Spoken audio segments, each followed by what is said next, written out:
Hello friends. आप सभी लोगों का नंदिनी आईएएस में एक बार पुनः स्वागत है। आशा है आप सभी लोग स्वस्थ होंगे और आप सभी लोगों की पढ़ाई अच्छी चल रही होगी।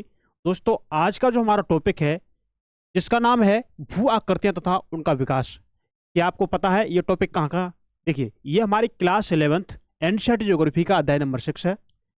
और आपके एग्जाम में, यूपीएससी एग्जाम में या अन्य किसी एग्जाम में, यहाँ से क्वेश्चन सीधे सीधे उठा लिए जाते हैं, सीधे सीधे, क्योंकि इनके शब्द ही ऐसे हैं। तो दोस्तों, जैसे कि चैप्टर का नाम है भू आकृतियां। पृथ्वी की जो भी आकृतियां बनती हैं, जैसे आपका पर्वत हो गया, पठार, मैदान और भूगर्भिक संरचनाएं, इन सभी को बनाने के लिए कौन से बल, कौन से कार्य, कौन सी प्रक्रिया जिम्मेदार हैं, इन सभी चीजों को हम इसमें जानेंगे। और देखिए कैसे आपकी यूपीएससी में क्वेश्चन बनते हैं। यहां से आपकी यूपीएससी में मेंस में क्वेश्चन बना हुआ है 2023 के में, अब देखेंगे। तो चलिए हम शुरू करते हैं। शुरू करने से पहले अगर आपने हमारे नंदिनी आईएएस के यूट्यूब चैनल को अगर सब्सक्राइब नहीं किया हो तो कर लीजिए, वीडियो को लाइक करिए, दोस्तों को अपने शेयर करिए। चलिए शुरू करते हैं कि पृथ्वी की आकृतियां कौन कौन सी हैं और कैसे बनती है। देखिए, पृथ्वी के धरातल का निर्माण करने वाले पदार्थों पर अपक्षय की प्रक्रिया के पश्चात भू आकृतिक कारक, जैसे अब देखिए भू आकृतिक कारक कौन कौन से होते हैं। देखिए, भू आकृतिक कारक होते हैं जैसे प्रवाहित जल। भाई यही तो पृथ्वी की जो भू आकृति है उसको प्रभावित करते हैं। भूमिगत जल, सर भूमिगत जल, हाँ ये भी देखो बताएंगे कैसे। हम सब बात, हम आपको इसमें हर चीज बताएंगे। वायु, हिमनद तथा तरंग अपर्दन करते हैं। आप यह जानते ही हैं कि अपर्दन धरातली स्वरूप को बदल देता है। अपर्दन धरातल का स्वरूप है उसको ही बदल देता है। निक्षेपण प्रक्रिया अपर्दन प्रक्रिया का परिणाम है। मतलब एक जगह से कटाव होगा तभी तो वह कटाव या वह अवसाद दूसरी जगह जमा होगा। तो इसलिए उन्होंने कहा है कि निक्षेपण ही प्रक्रिया अपर्दन प्रक्रिया का परिणाम है। अब देखिए, और निक्षेपण से भी धरातली स्वरूप में परिवर्तन आता है। निक्षेपण से क्या होता है? पृथ्वी का धरातल का स्वरूप है उसमें परिवर्तन आता है। देखिए, अब जो भी ऊंचे ऊंचे पठार होते हैं, पर्वत होते हैं, उनका अपर्दन होता है वायु के द्वारा, जल के द्वारा, हिमानी के द्वारा। वो एक स्थान से लेकर दूसरे स्थान पर चीजों को जमा कर देते हैं। यानी मतलब मलबे हो गए, मिट्टी हो गई, क्ले हो गए, चूना पत्थर, हाँ, कंकड़, बजरी बोलते हैं, इन सारी चीजों को एक स्थान से ले जाकर वहां जमा कर देते हैं निचले स्थानों पर। और इससे पहले हमने क्लास में पढ़ा है कि जो उनका अपर्दन होता है, जो चट्टानों से या ऊंचे स्थानों से जो अवसाद लुढ़क कर आते हैं, तो उसमें गुरुत्वाकर्षण बल लगता है। ये हम सारी चीज पढ़ चुके हैं। तो आपको और ज्यादा जानना है तो इससे पहले जो भी लेक्चर हुआ है आप इसे देख लीजिए। देखिए, क्योंकि यह अध्याय भू आकृतियों तथा उनके विकास से संबंधित है, अतः सबसे पहले यह जानेंगे कि भू आकृति क्या है। भू आकृति क्या है? साधारण शब्दों में छोटे से मध्यम आकार के भूखंड भू आकृति कहलाते हैं। अगर इसने देखो आपके एनसीईआरटी क्या बता दिया है, साधारण शब्दों में आप इसे देखेंगे तो छोटे से मध्यम आकार के भूखंड को भू आकृति कहते हैं। मध्यम आकार का भूखंड, ठीक है ना। बहुत सी संबंधित भू आकृतियां मिलकर भू दृश्य बनाती है। मतलब जैसे आपका पर्वत हो गया, पठार हो गया, मैदान हो गया, तो ये सारी क्या करती है? ये सारे मिलकर के भू दृश्य बनाते हैं जो हमको दिखाई देता है, जो हम देख सकते हैं। जो भूतल के विस्तृत भाग हैं, प्रत्येक भू आकृति की अपनी भौतिक आकृति, आकार व पदार्थ होते हैं। कोई भी भौतिक आकृति हो उसका क्या होगा? अपने आकार होगा और उसका अपने पदार्थ होंगे। जैसे आपका पर्वत हो गया तो पर्वत का कोई आकार तो होगा, और पदार्थ किन, और आपका पर्वत है वो किन पदार्थों से बना है, तो ये उनके क्या होते हैं? ये उनके पदार्थ होते हैं अपनी भू आकृति का। कि कुछ भू प्रक्रियाओं एवं उनके कारकों द्वारा निर्मित हैं। अधिकतर भू आकृतियां प्रक्रिया धीमी गति से कार्य करती हैं। अब ऐसा नहीं भाई एकदम से हो जाए काम, नहीं, धीमे धीमे कार्य करती हैं। ये धीमे धीमे मिट्टी कटेगी, वहां से उसका अपर्दन होगा और धीमे धीमे धीमे वायु के द्वारा, जल के द्वारा वो मिट्टी कट करके निचले स्थानों पर उसका जमाव हो जाता है, जम जाते हैं, है ना। इसी कारण उनके आकार बनने में लंबा समय लगता है। कितना लंबा समय लगता है? प्रत्येक भू आकृति का एक प्रारंभ होता है। भू आकृतियों के एक बार बनने के बाद उनके आकार, आकृति और प्रकृति में बदलाव आता है। अब ऐसा नहीं कि जो भू आकृति अगर बन गई तो वो बदलेगी नहीं। जैसे आपका हिमालय पर्वत हो गया, बन गया, तो अब वो बदलेगा नहीं, नहीं, अभी भी बदल रहा है। अभी उसका उत्थान हो रहा है और उसका अपर्दन भी अभी हो रहा है। ठीक है। अब देखिए, भू आकृति प्रक्रियाओं व कार्यकर्ताओं के लगातार धीमे अथवा तेज गति के कारण होता है। अब ये कार्यकर्ता को हो गए, अरे कार्यकर्ता वही हो गए जैसे जिनके माध्यम से इनका अपरदन होता है, जिस जल के माध्यम से, वायु के माध्यम से। ठीक है।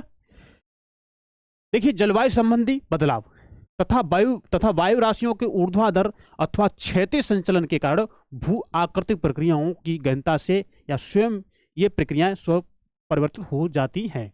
स्वयं होती हैं, इन्हें कोई नहीं करता, कोई मिस्त्री नहीं बैठा इन्हें करने के लिए, है ना, कोई इंजीनियर नहीं बैठा, ये स्वतः होती हैं।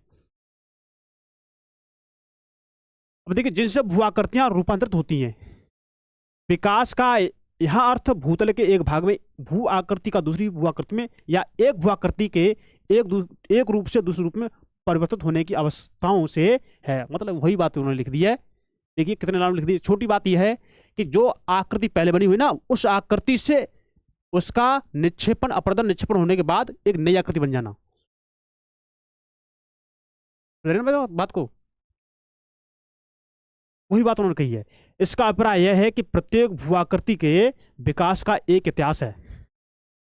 जो भी आप कोई भी आकृति देख रहे हैं ना, उसका एक इतिहास है। ऐसा नहीं कि अभी बन गई और अभी नष्ट हो जाएगी, नहीं, वो लंबे समय से बना हुआ है ना,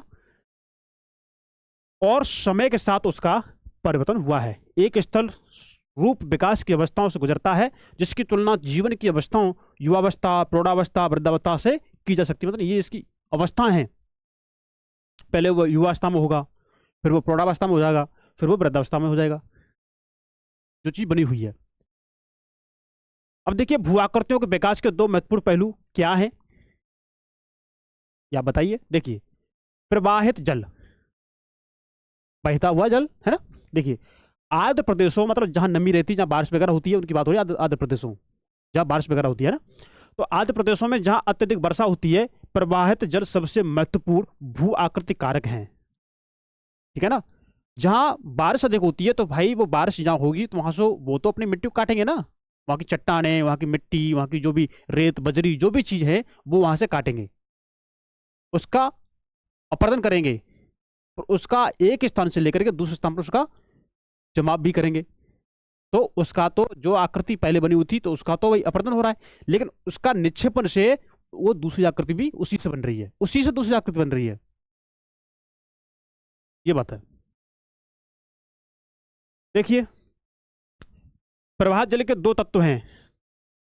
एक धरातल पर परत के रूप में फैला हुआ प्रवाह, मतलब एक तो धरातल पर जो परत है ना, परत रूप में प्रवाह हो रहा है, और एक होता है रेखिक, मतलब जो नदी के माध्यम से, सरता के माध्यम से, है ना, जो घाटियों में नदियों सरताओं के रूप में बहता है। प्रवाह जल द्वारा निर्मित अधिकतर अपरदित स्थल रूप ढाल प्रवणता के अनुरूप बहती हुई नदियों की आक्रामक अवस्था से संबंधित है। किससे? ये जो सरता जल है, किससे? युवावस्था से। आक्रामक युवावस्था संबंधित है। कालांतर में तेज ढाल लगातार अपरदन के कारण मंद ढाल में परिवर्तित हो जाते हैं। जैसे कोई ढाल लगातार तेज हो रहा है, तो धीमे धीमे क्या होता है, वो धीमे धीमे मंद ढाल में चेंज हो जाते हैं। ठीक है ना। और परिणाम स्वरूप नदियों का वेग कम हो जाता है। अब जिससे निक्षेपण आरंभ होता है। जैसे नदियों का वेग कम होगा, देखिए नदियां आपके हिमालय पर्वत से निकल रही है, मतलब नदियां कहीं ऊंचे स्थान से निकल के आ रही हैं, तो जहां से निकल रही हैं वहां पर उनका वेग अधिक होगा, वो होगी युवावस्था। धीमे धीमे क्या होगा, उनका वेग कम होगा, प्रौढ़ावस्था। जब वो नदियों का वेग अत्यधिक कम हो जाता है, तो वो होती वृद्धावस्था। तो नदियां आपके प्रौढ़ावस्था से ही अपहरण करना स्टार्ट कर देती हैं। अपने द्वारा लाए गए अवसादों को जब वृद्धावस्था में आती है, तो नदियां उसको जमाना शुरू कर देती हैं। तभी तो आपके डेल्टा बनते हैं, तभी तो आपके डेल्टा बन जाते हैं। ठीक है। आपकी छाड़न झील, जिसे हम चाप झील बोलते हैं, ये इसी से होते हैं, निक्षेपण से। देखिए, तेज ढाल से बहती हुई सरताएं भी कुछ निक्षेपित भूआकृति बनाती हैं। जो तेज बहती हुई जो भी नदियां हैं, सरताएं हैं, वो क्या करती है, भूआकृति बनाती हैं। लेकिन ये नदियों के मध्यम तथा धीमे ढाल पर बने आकारों की अपेक्षा बहुत कम होते। कैसे? बहुत कम होते ये। ठीक है ना।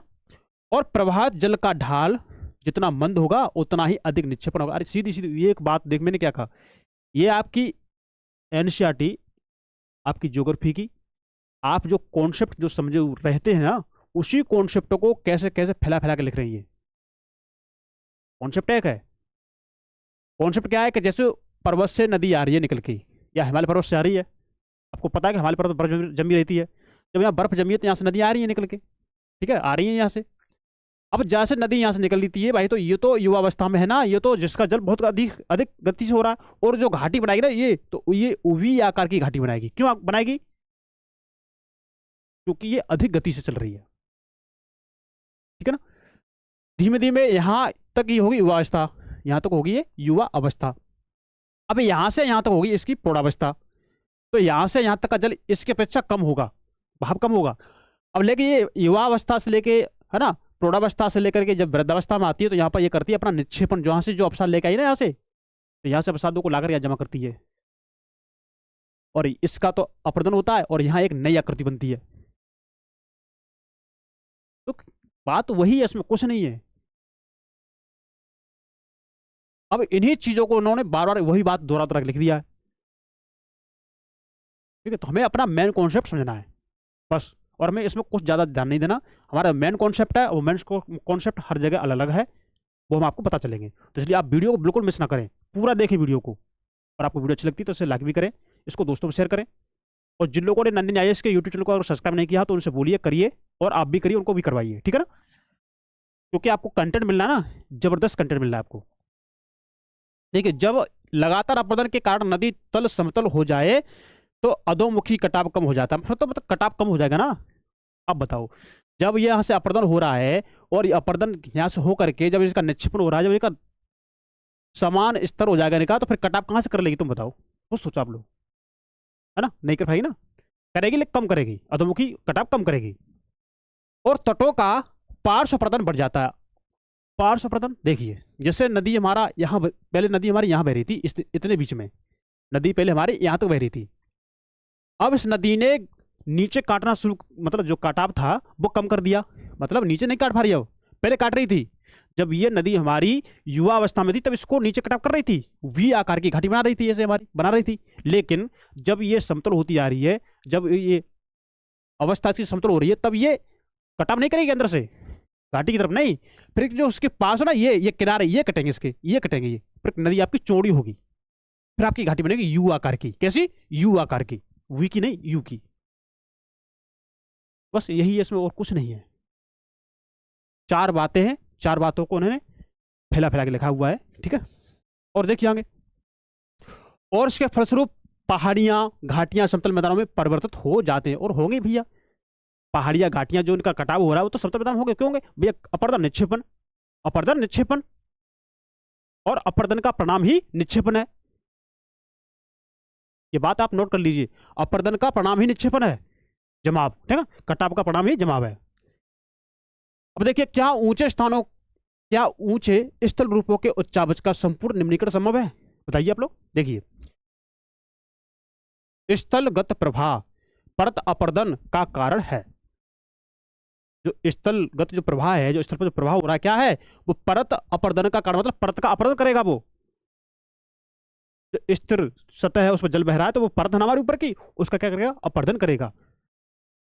और परत प्रवाह धरातल की अनियमितताओं के आधार पर संकीर्ण व विस्तृत मार्गों पर हो सकता है। अब ये अपना अलग हो गया, संकीर्ण भी हो सकता है और विस्तृत मार्गों पर भी हो सकता है। वो डिपेंड करता है आकार पर भी, उसका जहां से जल बह रहा है उसकी आकार पर डिपेंड करता है कैसा है वो।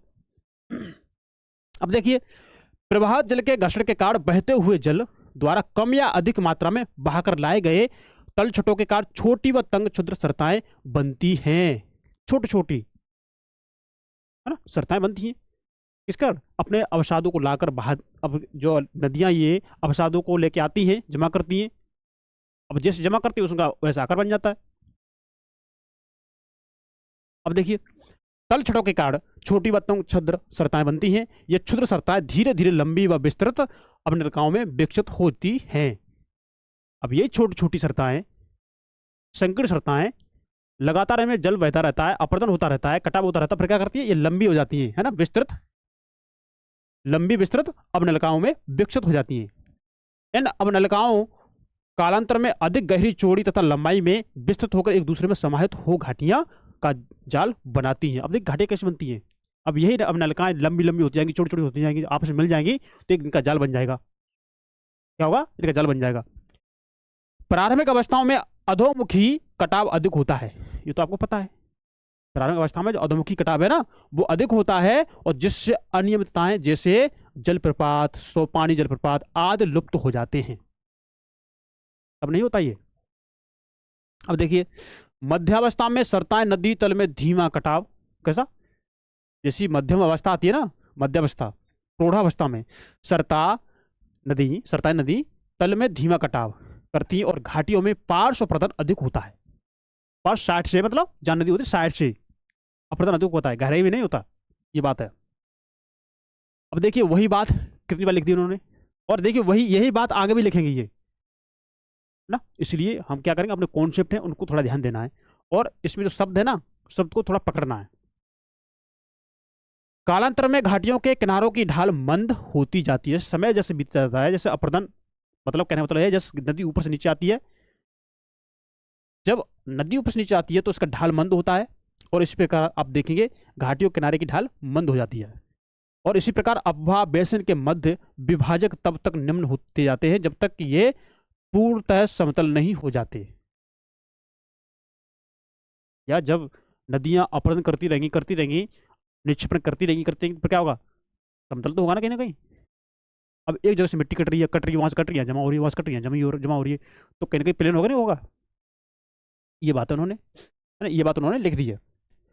तो जब तक ये पूर्ण समतल नहीं हो जाते, और अंततः एक धीमे उच्च अवच का निर्माण होता है, मतलब धीमा हल्का सा उच्च अवच रह जाता है, हल्का सा ऊंचा स्थान रह जाता है, जिसमें यंत्र तंत्र अवरोधी चट्टानों के अवशेष दिखाई देते हैं।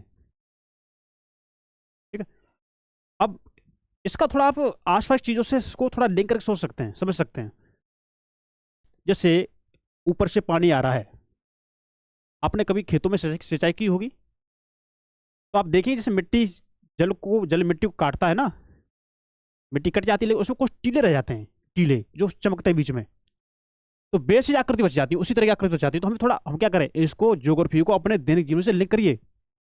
आप जो कर रहे हैं, आप गांव में रहते हैं तो आप आसपास चीजों से लिंक करिए इसे, तभी ज्योग्राफी आपको समझ में आएंगे अच्छे तरीके से। और रटने से तो ये रही, आप समझो कि रटके हो जाए, नहीं हो पाएगी। रटने से नहीं होती ज्योग्राफी, ये आपको समझनी पड़ेगी आपके आसपास चीजों से, आपके आसपास क्या घटना घट रही है, आप कौन कौन चीजों को यूज कर रहे हैं, उनसे आप कैसे ऐसे लिंक कर सकते हैं, तभी आपको समझ में आएगी। अब देखिए, जिन्हें मोनाडनोक कहते हैं, जो टीले जो बच जाते हैं ना बीच में, पहले उसका अपर्दन हो रहा है, वहां से नदी बह रही है, निक्षेपण हो रहा है, तो बीच में जो ऊंचा भाग था उसका थोड़ा टीला सा रह गया, और इसे हम बोलते हैं क्या? मोनाडनोक कहते हैं। नदी अपर्दन के द्वारा बने इस प्रकार के मैदान संप्राय मैदान या पेनिप्लेन कहलाते हैं। प्रभात जल से निर्मित प्रत्येक अवस्था की स्थल रूप संबंधी विशेषताओं का संचित वर्णन निम्न प्रकार है। अब हम इसको थोड़ा देख लेते हैं। अब देखिए आगे क्या इसमें लिखा है। अब देखिए युवावस्था, अब वही बात जो हमने यहाँ समझी है भाई साहब, यहाँ हमने समझी है ना। अब देखो युवावस्था उन्होंने यहाँ पर लिख दी, जो हमने बात यहाँ समझी है ना उन्होंने बात यहाँ पर फिर लिख दी। तो एक बात को कितनी बार लिख रहे हैं, चलो पढ़ते से। इस अवस्था में नदियों की संख्या बहुत कम होती है। युवावस्था में ये नदियां उथली वी आकार की घाटी बनाती है। कैसी? वी आकार की। अभी अभी मैंने तुरंत ही समझाया है इसको, तुरंत ही समझाया है। अब वही बात उन्होंने द्वारा लिख दी है, तो हम इसको द्वारा पढ़ लेते हैं। देखिए, जिनमें बाढ़ के मैदान लगभग अनुपस्थित या सक्रिय बाढ़ मैदान मुख्य नदी के साथ साथ पाए जाते हैं। मतलब जब, एक बात बताओ भाई साहब, जैसे हमारी नदी यहाँ से निकल रही है और हमारी नदी वी आकार की घाटी बना रही है, तो आपको इसमें यह नहीं मालूम पड़ेगा जल हमारा कहाँ बह रहा है। आप ऊपर से खड़े होकर देख रहे हो, आपको लग रहा है थोड़ा हल्का हल्का जल बह रहा है, नहीं, जल तो बह रहा है लेकिन उसकी गति अधिक है, वो जल फैल नहीं रहा। तो बताओ जब फैलेगा नहीं तो बाढ़ आएगी कहां से? वो बात उन्होंने यहां लिख दी है। जल विभाजक अत्यधिक विस्तृत, चौड़े व समतल होते हैं, जिनमें दलदल व झीलें होती हैं। जल विभाजक होते चौड़े होते हैं, दलदली होते हैं, जिनमें झीलें होती हैं। इन्हें ऊंचे समतल धरातल पर नदी विसर्प विकसित हो जाते हैं। क्या? नदी विसर्प विकसित होते हैं। अब ये क्या होते हैं विसर्प, हम सब बताएंगे, थोड़ा ध्यान रखिए, आगे हम सब बताएंगे। देखिए, ये विसर्प अंततः ऊंचे धरातलों में गंभीरभूत, या गंभीर लिख दिया ना, गंभीर होना, गंभीरभूत हो जाते हैं अर्थात विसर्प की तली में निम्न कटाव होता है, विसर्प की जो तली है उसमें निम्न कटाव होता है और ये गहराई में बढ़ते हैं। कटाव निम्न होगा, गहराई अधिक होगी इनकी। जहां अनावृत कठोर चट्टानें पाई जाती हैं, कैसी कठोर, और वहां जलप्रपात व छिप्रकाएं बन जाते हैं। तो जलप्रपात कहां पर बन जाते हैं, वही बनते हैं।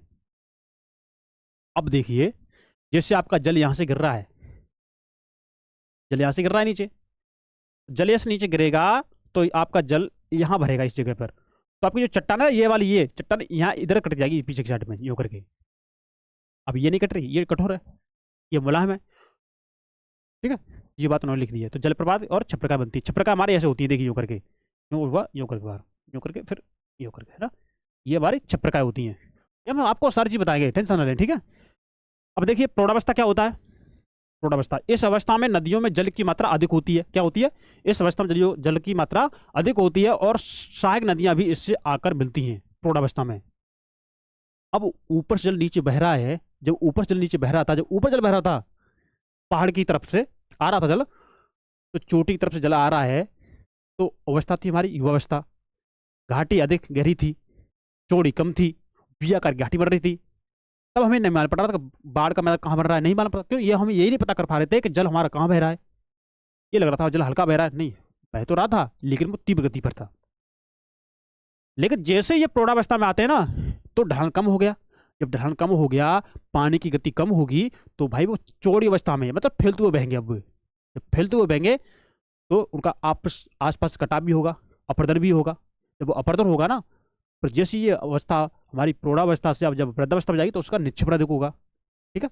अब हम इसको थोड़ा पढ़ लेते हैं, ये हमारी सारी बात हो चुकी है, अब इसको पढ़ लेते हैं। देखिए, इस अवस्था में नदियों में जल की मात्रा अधिक होती है और सहायक नदियां भी इसमें आकर मिलती हैं, ठीक है। और नदी घाटियां वी आकार की होती हैं लेकिन गहरी होती हैं। मुख्यतः नदी के व्यापक और विस्तृत होने से विस्तृत बाढ़ के मैदान पाए जाते हैं। बड़े आकार के मैदान पाए जाते हैं बाढ़ के, जिसमें घाटी के भीतर ही नदियां विसर्प बनाती हुई प्रवाहित होती हैं। जो घाटी है ना, वो घाटी के भीतर नदियां विसर्प बनाएंगी और प्रवाहित होती हैं। युवावस्था में निर्मित समतल विस्तृत व अंतर नदी दलदली क्षेत्र लुप्त हो जाते हैं। जो दलदली क्षेत्र वो लुप्त हो जाते हैं और नदी विभाजक स्पष्ट होते हैं और जलप्रपात व छप्रकाएं लुप्त हो जाती हैं। जो जलप्रपात ये थे ना, ये अब छप्रकाएं ये भी लुप्त हो जाती हैं। कब, कैसी अवस्था में, प्रौढ़ावस्था में। भाई जब जल आपका पहाड़ी ढाल से बह रहा है तो आपका छप्रका भी बनेगी आपकी और आपका जलप्रपात भी बनेगा। तभी आप देखें झरने वगैरह गिरते हैं ऊपर से, देखे ना, कहाँ गिरते हैं, पहाड़ी इलाका में गिरते हैं। लेकिन जैसे ये प्रौढ़ावस्था आती है तो ये आपकी ये झरने और छप्रका ये कैसे हो जाती हैं, गायब हो जाती है। फिर आपका जो जल है फैल के चलेगा, बाढ़ के रूप में चलेगा, फिर कहाँ आपको दिखेंगे ये। तो वही बात है, सीधी सीधी बात है, बस आपको थोड़ा समझना है। अब देखिए वृद्धावस्था, ठीक है। वृद्धावस्था में छोटी सहायक नदियां कम होती हैं, इसमें छोटी छोटी सहायक नदियां कम होती हैं और ढाल मंद होता है। नदियां स्वतंत्र रूप से विस्तृत बाढ़ के मैदानों में बहती हैं, मतलब नदियां और फैल के चलती हैं। क्यों, ढाल कम हो गया। अब अपने साथ जो अवसाद लेके आई, अब वृद्धावस्था, अब ऐसे मानिए जैसे बूढ़ा आदमी होता है, तो जवान था तो वो सही से अपनी जो कार्यगति कर रहा था, लेकिन जब युवावस्था में आया, फिर आया वो वृद्धावस्था में, तो वृद्धावस्था में धीमे धीमे काम करेगा ना, चाल भी गति अधिक धीमी होगी, है ना, और तरह नहीं भाग पाएगा वो। तो वही अवस्था आप यहाँ अप्लाई कर दीजिए। तो जो वृद्धावस्था है ना, वृद्धावस्था में गति जो होगी नदियों की धीमी होगी और अपने साथ जो भी अवसाद है ना वो अब जमा करेगी। मतलब एक बूढ़े व्यक्ति ने अपनी जिंदगी जो भी कमाया है वो अपने बच्चों को देगा, है ना। वैसे आप समझ लिए कि वही स्थिति है कि इसने अपने साथ जो भी अवसाद लाई है पीछे से उठा उठा के, वो अब यहाँ जमा करेगी ये, ठीक है। तो यह बात है। विसर्प प्राकृतिक तटबंध गोखुर झील आदि बनाती हैं और विभाजक विस्तृत तथा समतल होते, जिनमें झील दलदल पाए जाते हैं। अधिकतर भूदृश्य समुद्र तल के बराबर या थोड़े ऊंचे होते हैं। आप अधिकतर जो भूदृश्य देखते हैं ना, तो वो आपको समुद्र के किनारे अच्छा क्यों लगता है। समुद्र में जो भी नदियां आपकी गंगा ब्रह्मपुत्र आती हैं डेल्टा बनाती हैं।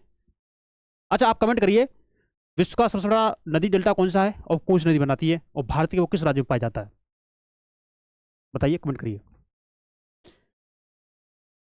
अपर्दित स्थल रूप, अब देखिए, अब अपर्दन से कौन कौन से स्थल रूप बनते हैं, कटाव से कौन कौन से स्थल रूप बनते हैं, इसको हम थोड़ा देखें। देखिए घाटियां, कटाव से घाटियां बनती हैं। देखिए, घाटियों का प्रारंभ तंग व छोटी छोटी क्षुद्र सरताओं से होता है, छोटी छोटी सरताओं नदियों से होता है, और ये क्षुद्र सरताएं धीरे धीरे लंबी व विस्तृत, क्या, धीरे धीरे लंबी व विस्तृत अवनलिकाओं में विकसित हो जाती हैं। लंबी लंबी अवनलिकाओं में, नाली के टाइप में ये विकसित हो जाती हैं, और ये अवनलिकाएं धीरे धीरे गहरी होती जाती हैं और चौड़ी व लंबी होती जाती है। जैसे आपको दे रखा है, देख चित्र आप देख लीजिए, ये क्या है, ये हमारी घाटी है। ये अवस्था कब की है? ये अवस्था जब नदी ऊपर से नीचे बह रही थी, पर्वतीय क्षेत्रों से नीचे बह रही थी। तब आप देखिए इस नदी में आप देखेंगे कि यहाँ पर ये आकृति बनी इसकी, तो ये क्या गहरी है। अब इसमें जल पहले यहाँ बह रहा होगा, फिर इसने और कटाव किया होगा, यहाँ तक आ गया, फिर इसने और कटाव किया, यहाँ तक आ गया। अब ऐसे कटाव करते करते आपकी नदी यहाँ बहने लगी। ये क्या कर रही है? ये घाटी बन गई है एक आपकी। ठीक है, अब देखिए, होगेनकेल धर्मपुरी तमिलनाडु के समीप गार्ज के रूप में कावेरी नदी की घाटी है। किसकी? कावेरी नदी की घाटी है। अब देखिए, इसको थोड़ा आप ध्यान रखेंगे, एक संयुक्त राज्य अमेरिका में कोलोरेडो का गंभीरीभूत विसर्प लूप जो इसकी घाटी के कैनियन जैसे सोपान दृश्य पार्श्वी ढाल पर दर्शाता है। ठीक है, तो ये आपके कहां पर? अमेरिका में। अब देखिए, ये घाटी यहां चौड़ी है, यहां चौड़ी है। देखिए, अब यहां धीमे धीमे धीमे आप देखेंगे यू आकार की होती, तो यहां बिल्कुल पतली होगी नीचे। ठीक है, जिसे हम कैनियन वगैरह बोलते हैं, कैनियन बोलते हैं ना, कैनियन। अब देखिए, हम इसको आगे और देखते हैं। ये जो घाटी थी ना, ये कैनियन, जो आपको हमने ये दिखाई थी, क्या थी? ये कैनियन थी ये। तो देखिए, हमारी वी आकार की घाटी हमारी ऐसी होगी, वी आकार की। ठीक है ना, यू आकार की हमारी ऐसे हो गई, ये हमारी यू आकार की। अब जो हमारी कैनियन घाटी है ना, होगी यू आकार की जैसी, हमारी होगी घाटी ये कैनियन यू आकार जैसी होगी। देखिए, ऐसी होगी, यूं करके, यूं हो रही है ना, और नीचे थोड़ी ऐसे पतली हो जाएगी, यूं करके नीचे ये ऐसे पतली हो गई, ऐसे, जैसे कि आपको इसमें चित्र में दिखाया गया। तो बस यही थोड़ा हमें समझना, और उसमें कुछ नहीं है, 4-5 बातें हैं, और 4-5 बातों ने 400-500 में लिख दिया है। देखिए, आदि में आप इसमें देखेंगे वी आकार की घाटी, गॉर्ज है ना, कैनियन आदि में वर्गीकृत की जा सकती है। गॉर्ज एक गहरी सकरी घाटी है, गहरी सकरी घाटी है, जिसके दोनों पार्श्व तीव्र ढाल के होते हैं, और एक कैनियन के किनारे भी खड़ी ढाल वाले होते हैं, और यह भी गार्ज की ही भांति गहरी होती है। अब इसमें देखिए, गार्ज की चौड़ाई इसके तल व ऊपरी भाग में लगभग एक समान होती है। तो ये हमारी क्या है? ये हमारी गार्ज है। इसकी जो ऊपर की चौड़ाई आप देखेंगे, या इसकी ऊपर की चौड़ाई और इसके नीचे की चौड़ाई क्या है? बराबर है। ये क्या है? बराबर है। लेकिन आपके वी आकार की घाटी में, यू आकार की घाटी में ऐसा नहीं होता, और ना ही कैनियन में होता है। ठीक है, ये बात है। इसके विपरीत एक कैनियन तल की अपेक्षा ऊपरी भाग अधिक चौड़ा होता है। वास्तव में कैनियन गार्ज का ही एक दूसरा रूप है।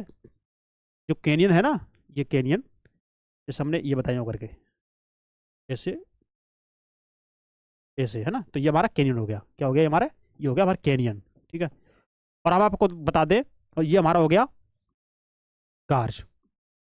तो ये बोल रहे हैं कि जो हमारा गार्ज है ना, वो कैनियन जैसा ही है। बस अंतर सिर्फ इतना है कि जो हमारा गार्ज ऊपर से नीचे बराबर हिस्से में बटा होता है, लेकिन हमारा जो कैनियन है ना, कैनियन ऊपर का हिस्सा चौड़ा होगा, नीचे का हिस्सा पतला होगा, जैसे इसमें दिखाया गया। देखिए आप लोग, और इसकी आकृति सेम यू आकार जैसी मिलती है। अंतर सिर्फ इतना है कि नीचे ये पतली होती है। ठीक है ना। चट्टानों के प्रकार और संरचना पर घाटी का प्रकार निर्भर होता है। उदाहरण के तौर पर आप देखेंगे कि कैनियन का निर्माण प्राय अवसादी चट्टानों के क्षैतिज स्तर में पाए जाने से होता है, तथा गार्ज कठोर चट्टानों से बनता है। तो ये जो आकृति बनती है, चट्टानों के कठोर और मुलायम का बनती है। अब देखिए, जैसे मान चलो हमारी चट्टान ऊपर कठोर है, ऊपर कठोर है, ठीक है, तो उनका कटाव कम होगा। लेकिन ऊपर मुलायम है और नीचे कठोर है, तो आपका कैनियन घाटी बन जाएगी। लेकिन आपकी चट्टान कठोरी कठोर है, तो आपकी कोर चट्टान बन जाएगी। कोर चट्टान की आकार की जो घाटी है वो बन जाएगी। बस ये थोड़ा हमें ध्यान रखना है। तो जो आकृति जो बनती है ना पृथ्वी की, ये चट्टानों को अवस्था, चट्टान की कठोरता, मुलायम, भंगुरता, ये सारे ये कारक हैं। जल का प्रवाह, चट्टानों की संरचना, ये सर क्या प्रभाव है आपके। अब देखिए जलगर्त का तथा अवनमित कुंड। ये अवनमित कुंड क्या है, देखिए जैसे ये जल यहां से, जैसे ये जलप्रपात है, यहां से जल यहाँ गिर रहा है नीचे, यहां से जल गिर रहा है, तो यहाँ जो गड्ढा बनेगा ना, यहाँ पे गड्ढा, तो वो हमारा बनेगा अवनमित कुंड। बस सीधी सिंपल कॉन्सेप्ट है, इसमें क्यों इधर उधर हम भागे, सीधी मन बुद्धि की बात करो ना। अब देखिए जलगर्त का जो गड्ढे होते हैं ना जब जल के, जैसे आप कहीं नदी किनारे गए होंगे तो जो गड्ढा होता है ना, गड्ढा, उस गड्ढे में जो भी कंकड़ पत्थर जो घुले हुए पड़े होते हैं ना, गड्ढे नीचे नीचे होते हैं गड्ढे, वो होते हैं बाहर जलगर्त का। तो इसमें उसका चित्र इसमें दे नहीं रखा। तो जैसे हम आपको बता दें, जैसे कि हम कहीं टहलते हैं, कहीं जाते हैं ना, टहलते हैं कहीं, जैसे आपने तालाब किनारे गए, तालाब छोड़िए, जैसे आप नदी जो बह रही थी ना या नहर बह रही थी, आप उसके पास गए, तो आप नहर के पास आप टहल रहे हैं, तो आपको एक उसी नहर में आपको दिख जाएगा एक छोटा बड़ा सा, एक छोटा सा एक पोखर टाइप में, मतलब जिसमें पानी भरा होगा, जिसमें आपके कंकड़ पत्थर होंगे, बालू टाइप में होंगे, उसमें घुले होंगे, पानी भरा होगा, तो वो आपका होता है जलगर्त का। तो वे कंकड़ पत्थर उसमें घूमते हैं उसमें, तो उससे उसका आकार बढ़ता जाता है, यही है इसमें, और इसमें कुछ भी नहीं है। देखिए पहाड़ी क्षेत्रों में नदी तल में अपरिचित छोटी चट्टाने टुकड़े छोटे गर्तों में फंसकर वृत्ताकार रूप में घूमते हैं। अरे वही बात है, हमने इसमें एग्जांपल दिया आपको किसका, एक नदी नहर के पास से घूमते हैं। अब इसमें ये बता रहे पहाड़ी इलाकों में, ठीक, जिन्हें जलगर्तका कहते हैं। एक बार छोटे व उथले गर्तों के बन जाने पर कंकड़ पत्थर व गोलाश में इन गर्तों में एकत्रित हो जाते हैं और प्रवाह जल के साथ साथ घूमते हैं और धीरे धीरे इन गर्तों का आकार बढ़ता जाता है, बड़े होते जाते हैं, ठीक है। यह गर्त आपस में मिल जाते हैं और कालांतर में नदी घाटी गहरी होती जाती है और जलप्रपात के तल में भी एक गहरे व बड़े जलगर्तका का निर्माण होता है।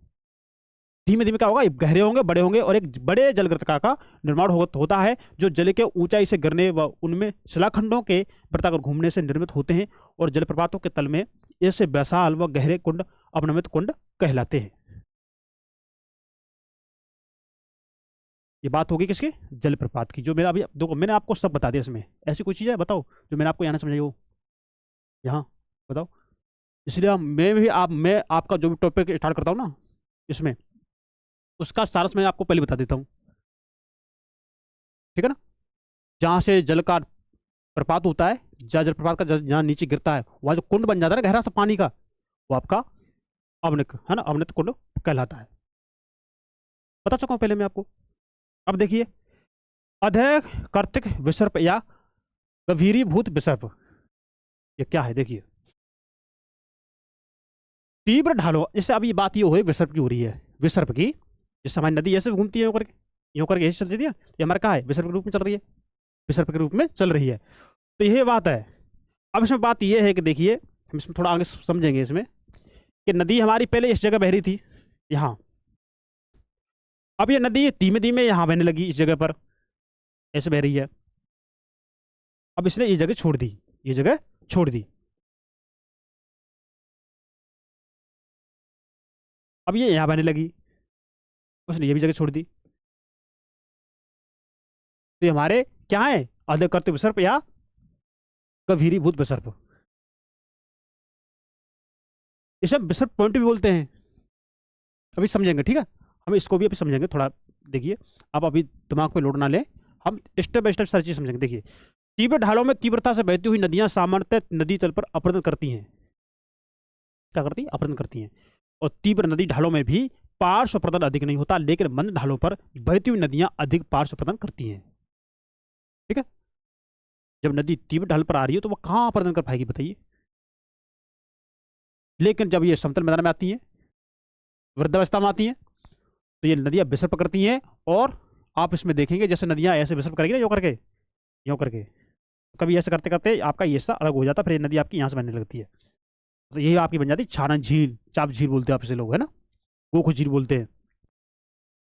क्षेत्रीय अपरदन अधिक होने के कारण मंद ढालों पर बढ़ती हुई नदियां वक्रत होकर बहती हैं, यह नदी विसर्प बनाती हैं। नदी विसर्पों का बाढ़ मैदानों और डेल्टा मैदानों पर पाया जाना एक सामान्य बात है। कैसी बात है, एक सामान्य बात है, क्योंकि यहां नदी का ढाल बहुत मंद हो जाता है। कठोर चट्टानों में भी गहरे कटे हुए और विस्तृत विसर्प मिलते हैं। जो चट्टान कठोर होती है ना, उनमें नदियां भी ऐसे आती हैं, बहती होकर आती हैं, ठीक है, वो होते हैं गहरे, गहरे होते हैं, ठीक है ना, और कठोर चट्टान होती है उनकी। आप देखें इन विसर्पों को अधः कर्तिक विसर्प या गंभीर भूत विसर्प कहा जाता है, जिसे चित्र 6.2 में आपको दिखाया गया है। अब देखिए नदी वेदिका, वेदिका मतलब होती है सीढ़ियां, सीढ़ी नुमा। अब देखो युग्मित वेद का मतलब ये होता है, देखिए कि पहली नदी आपकी इस अवस्था में बह रही थी, यहां तक बह रही थी, तो कटा इतना हुआ, इसमें पानी बढ़ा, यहां तक बहने लगी, कटाव इतना हो गया, फिर और जल बढ़ा, यहां तक बहने लगी, फिर और जल बढ़ा, यहां तक बहने लगी। तो देखिए इसका कटाव, इसकी सीढ़ी की आकृति और इसकी सीढ़ी की आकृति कैसे बराबर है ना, बराबर है ना, देखिए ये बराबर है और ये भी बराबर है, इसे बोलते हैं युग्मित वेदिकाएं। लेकिन नीचे वाले में देखेंगे आप लोग कि यहाँ कटाव ऐसे हो गया, फिर ऐसे फिर ऐसे फिर ऐसे फिर ऐसे, तो ये हो गया अगुमित वेदिकाएं। अब हम इसको पढ़ लेते हैं। देखिए नदी वेदिकाएं प्रारंभिक बाढ़ मैदानों या पुरानी नदी घाटियों के तलों के चिन्ह हैं।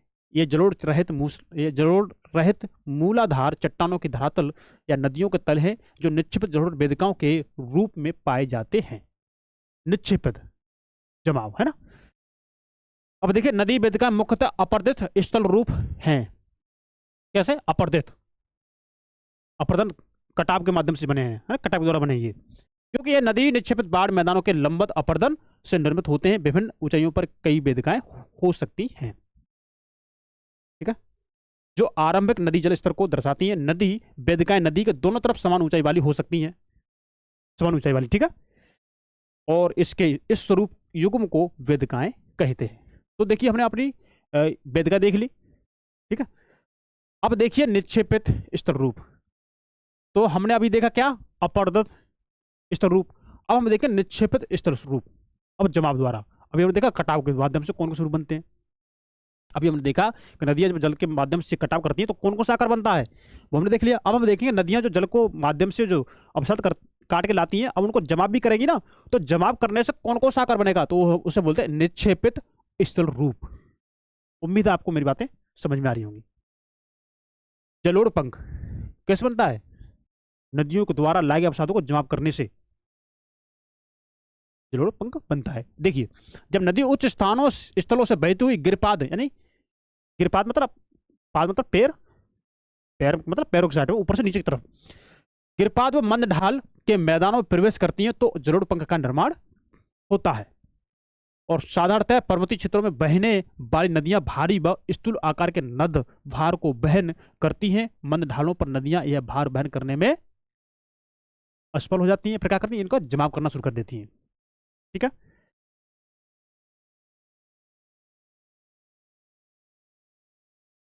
असमर्थ होती है तो यह शंख के आकार में निक्षेपित हो जाती है। निक्षेपित मतलब जमा करना, जिसे जलोढ़ पंख कहते हैं। जो नदियां जलोढ़ पंखों से बहती हैं वे प्राय अपने वास्तविक वहां मार्ग को बहुत दूर तक नहीं बहती, बल्कि अपना मार्ग बदल लेती हैं और कई शाखाओं बढ़ जाती हैं, तो इन्हें जल वितरकाएं कहते हैं।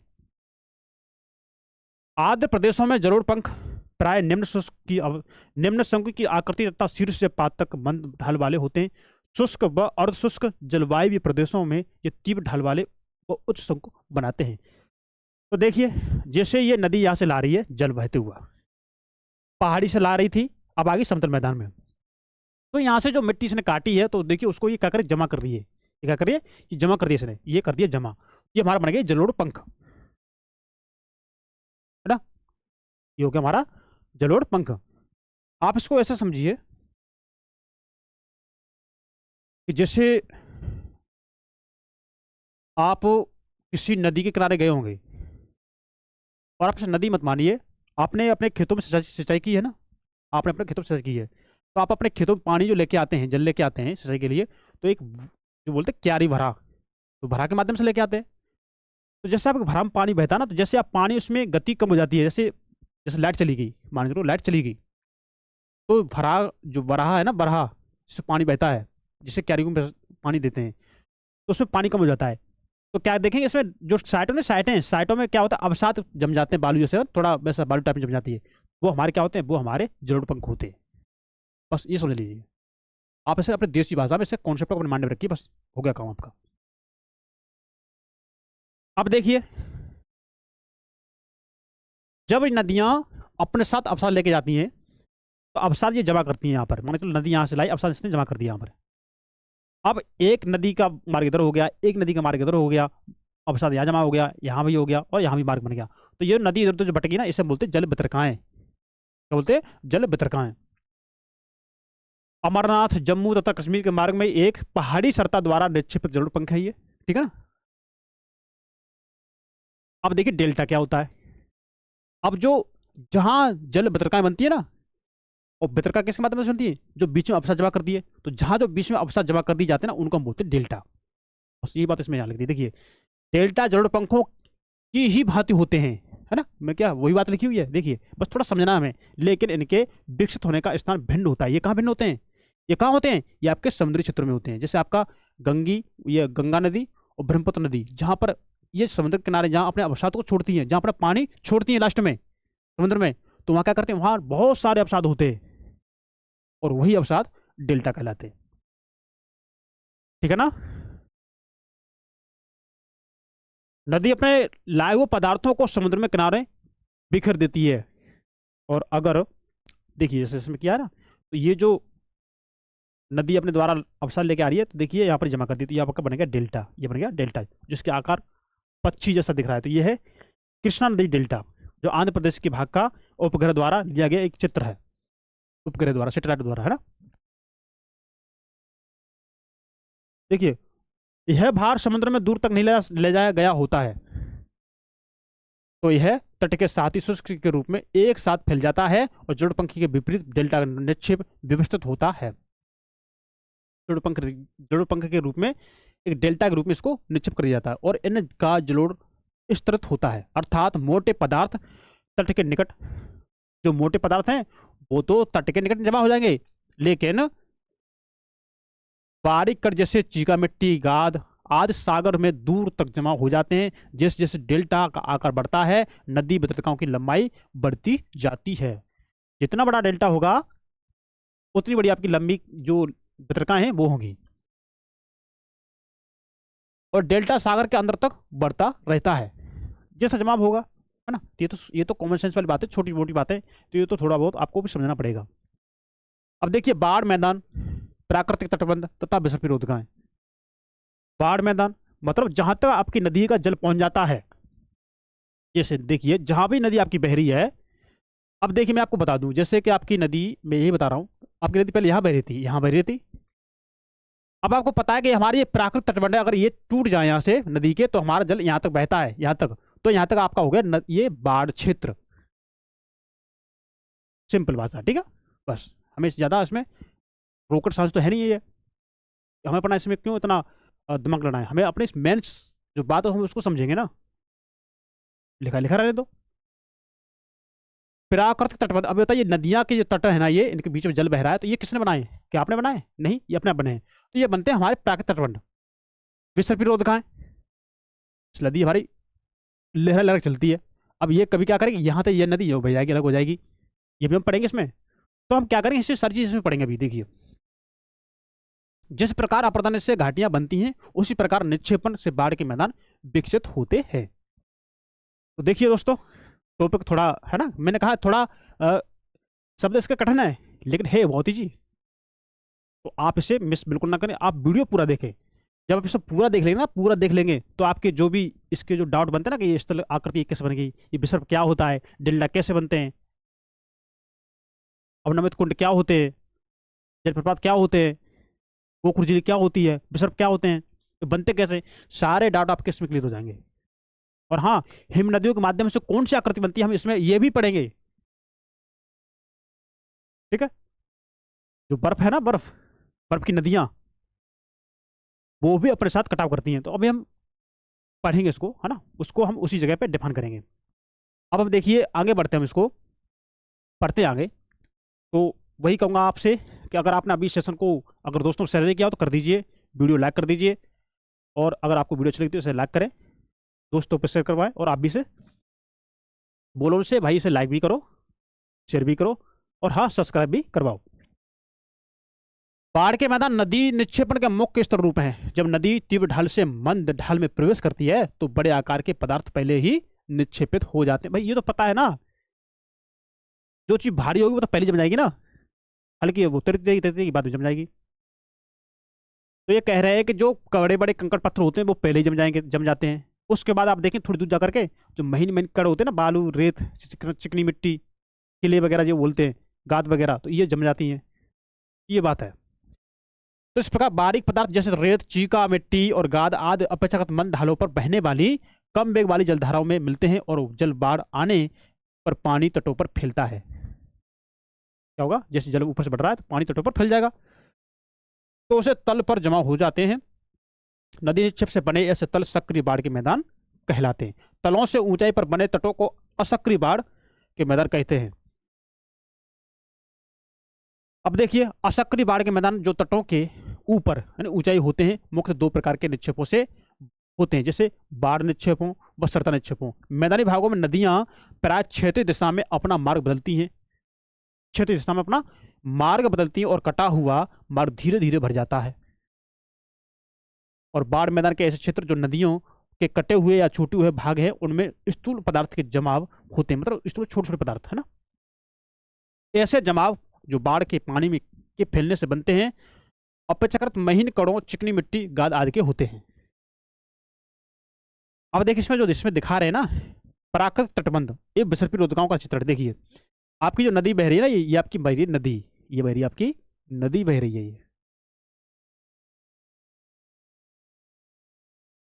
ये आपके प्राकृतिक तटबंध है ये, ठीक है। तो देखिए पहले नदी आपकी यहाँ बहती थी, यहाँ बहती थी, लेकिन नदी आपकी यहाँ बहने लगी, फिर आपकी यहाँ बहने लगी, फिर आपकी यहाँ बहने लगी, फिर आपकी यहाँ, फिर अब ये आपकी यहाँ बह रही है। तो आपके जो अवसाद ये जमे हुए ना, ये होते हैं आपके विसर्पी रोधकाएं। ये क्या है आपकी विसर्पी रोधकाएं, मतलब जो नदी आपको विसर्प पे ऐसा करके चल रही है उसके पानी को रोकने का काम किया था इसने, पानी को रोकने का काम किया, एक प्राकृतिक तटबंध का काम किया था, इसलिए हम इसको बोलते हैं विसर्पी रोधकाएं, ठीक है ना। और ये जो बाढ़, ये जो मैदान है ना, ये हमारा कैसा मैदान है, ये हमारा बाढ़ग्रस्त मैदान है। अगर ये टूट जाए ना यहाँ से तो आपका पानी यहाँ तक आएगा। हो गया बस कॉन्सेप्ट क्लियर, हो गया ना कॉन्सेप्ट क्लियर। बस क्या है इसमें, कहाँ जाना है बताइए, होगी सारी बात। ये क्या आपका प्राकृतिक तटबंध, अगर आपका ये टूट जाए ना अचानक तो ये जो नदी का जल है ना ये यहाँ तक आ जाएगा, तो ये आपका है क्या है, ये आपका है बाढ़ग्रस्त मैदान। ये आपकी बिसर की रोधगां, जो पहले आपका पानी को यहाँ तक रोक सकती थी, लेकिन ये धीमे धीमे धीमे धीमे यहाँ तक आ गया। और ये जो आकृति बनी है ना, ये आपकी बन गई विसर्पी रोधकाएं। बस हो गया काम। आप चाहो तो इसको पढ़ना चाहो पढ़ लो ना, हो गया आपका चैप्टर, ये वाला ये टॉपिक। और हम अपना पढ़ रहे हैं लाइन टू लाइन, हर चीज को पढ़ रहे समझते हुए, तो हम इसको छोड़ेंगे नहीं, उसको भी पढ़ेंगे, ठीक है ना। तो दोस्तों वीडियो शेयर जरूर करते रहें, तो दोस्तों शेयर जरूर करते हैं, और इसे बोलिए लाइक शेयर सब्सक्राइब, है ना। ऐसे बाढ़ मैदान जो डेल्टाओं में बनते हैं उन्हें डेल्टा मैदान कहते हैं। देखिए प्राकृतिक तटबंध और विसर्पी रोधकाएं आदि कुछ महत्वपूर्ण स्तर रूप हैं जो बाढ़ के मैदानों से संबंधित हैं। प्राकृतिक तटबंध बड़ी नदियों के किनारे पाए जाते हैं। ये कब पाए जाते हैं, बड़ी बड़ी नदियों के किनारे पाए जाते हैं। ये तटबंध नदियों के पार्श्वों में स्थूल पदार्थों के रेखिक निम्न व समानांतर कटक के रूप में पाए जाते हैं। कैसे, समानांतर जानते हो ना, समानांतर पढ़ाओ ना आप लोगों ने। अब देखिए समानांतर कटक के रूप में पाए जाते हैं जो कई स्थानों पर कटे हुए होते हैं। नदी रोधकाएं या विसर्पी रोधकाएं बड़ी नदी विसर्पों के अवतल ढालों पर पाई जाती हैं। जो बड़ी बड़ी नदी हैं उनके ढाल होते हैं ना, उन पर पाई जाती हैं। और ये रोधकाएं बड़ी नदी विसर्पों के अवतल ढाल पर पाई जाती हैं। तो ये रोधकाएं प्रवाह जल द्वारा लाए गए अवतल छठों के नदी किनारे पर निक्षेपण के कारण बनी इनकी चौड़ाई व परिच्छेदिकाएं लगभग एक समान होती है और इनके अवसाद मिश्रित आकार के होते हैं, ठीक है। अब देखिए नदी विसर्प, क्या नदी विसर्प, देखिए विस्तृत बाढ़ व डेल्टा मैदानों में नदियां शायद ही सीधे मार्गों में चलती होंगी, नहीं चलती। अब नदी आ रही है वहां से बहती हुई, ला रही है अपने साथ कटाव करके अप्रदन को जमा कर दिया, यहाँ जमा कर दिया तो ऐसे मुड़ गई, यहाँ कर दिया तो ऐसे मुड़ गई, ऐसे जमा वहां कर दिया तो ऐसे मुड़ गई। देखिए कैसे नदी ऊपर से आ रही है बहती हुई, मानो नदी ये बह रही है। तो तब थी ये आपकी युवावस्था में, फिर आई आपकी प्रौढ़ावस्था में, तो अपने साथ अवसादों को काटना शुरू कर दिया इसने। जब ये काट कर लाई यहाँ पर, जैसे ये वृद्धावस्था में आई ना, तो अपने साथ अवसाद लेके आई, तो इसने यहाँ जमा कर दिया अवसाद, तो इसकी आकृति ऐसे हो गई, यूँ करके यूँ बनने लगी। इसने यहाँ जमा कर दिया तो इसकी आकृति ऐसे हो गई, यहाँ जमा कर दिया ऐसे आकृति ऐसे। तो इसलिए इसके विसर्प बन जाते हैं, ठीक है ना। ये बात है, उसमें और कुछ नहीं है।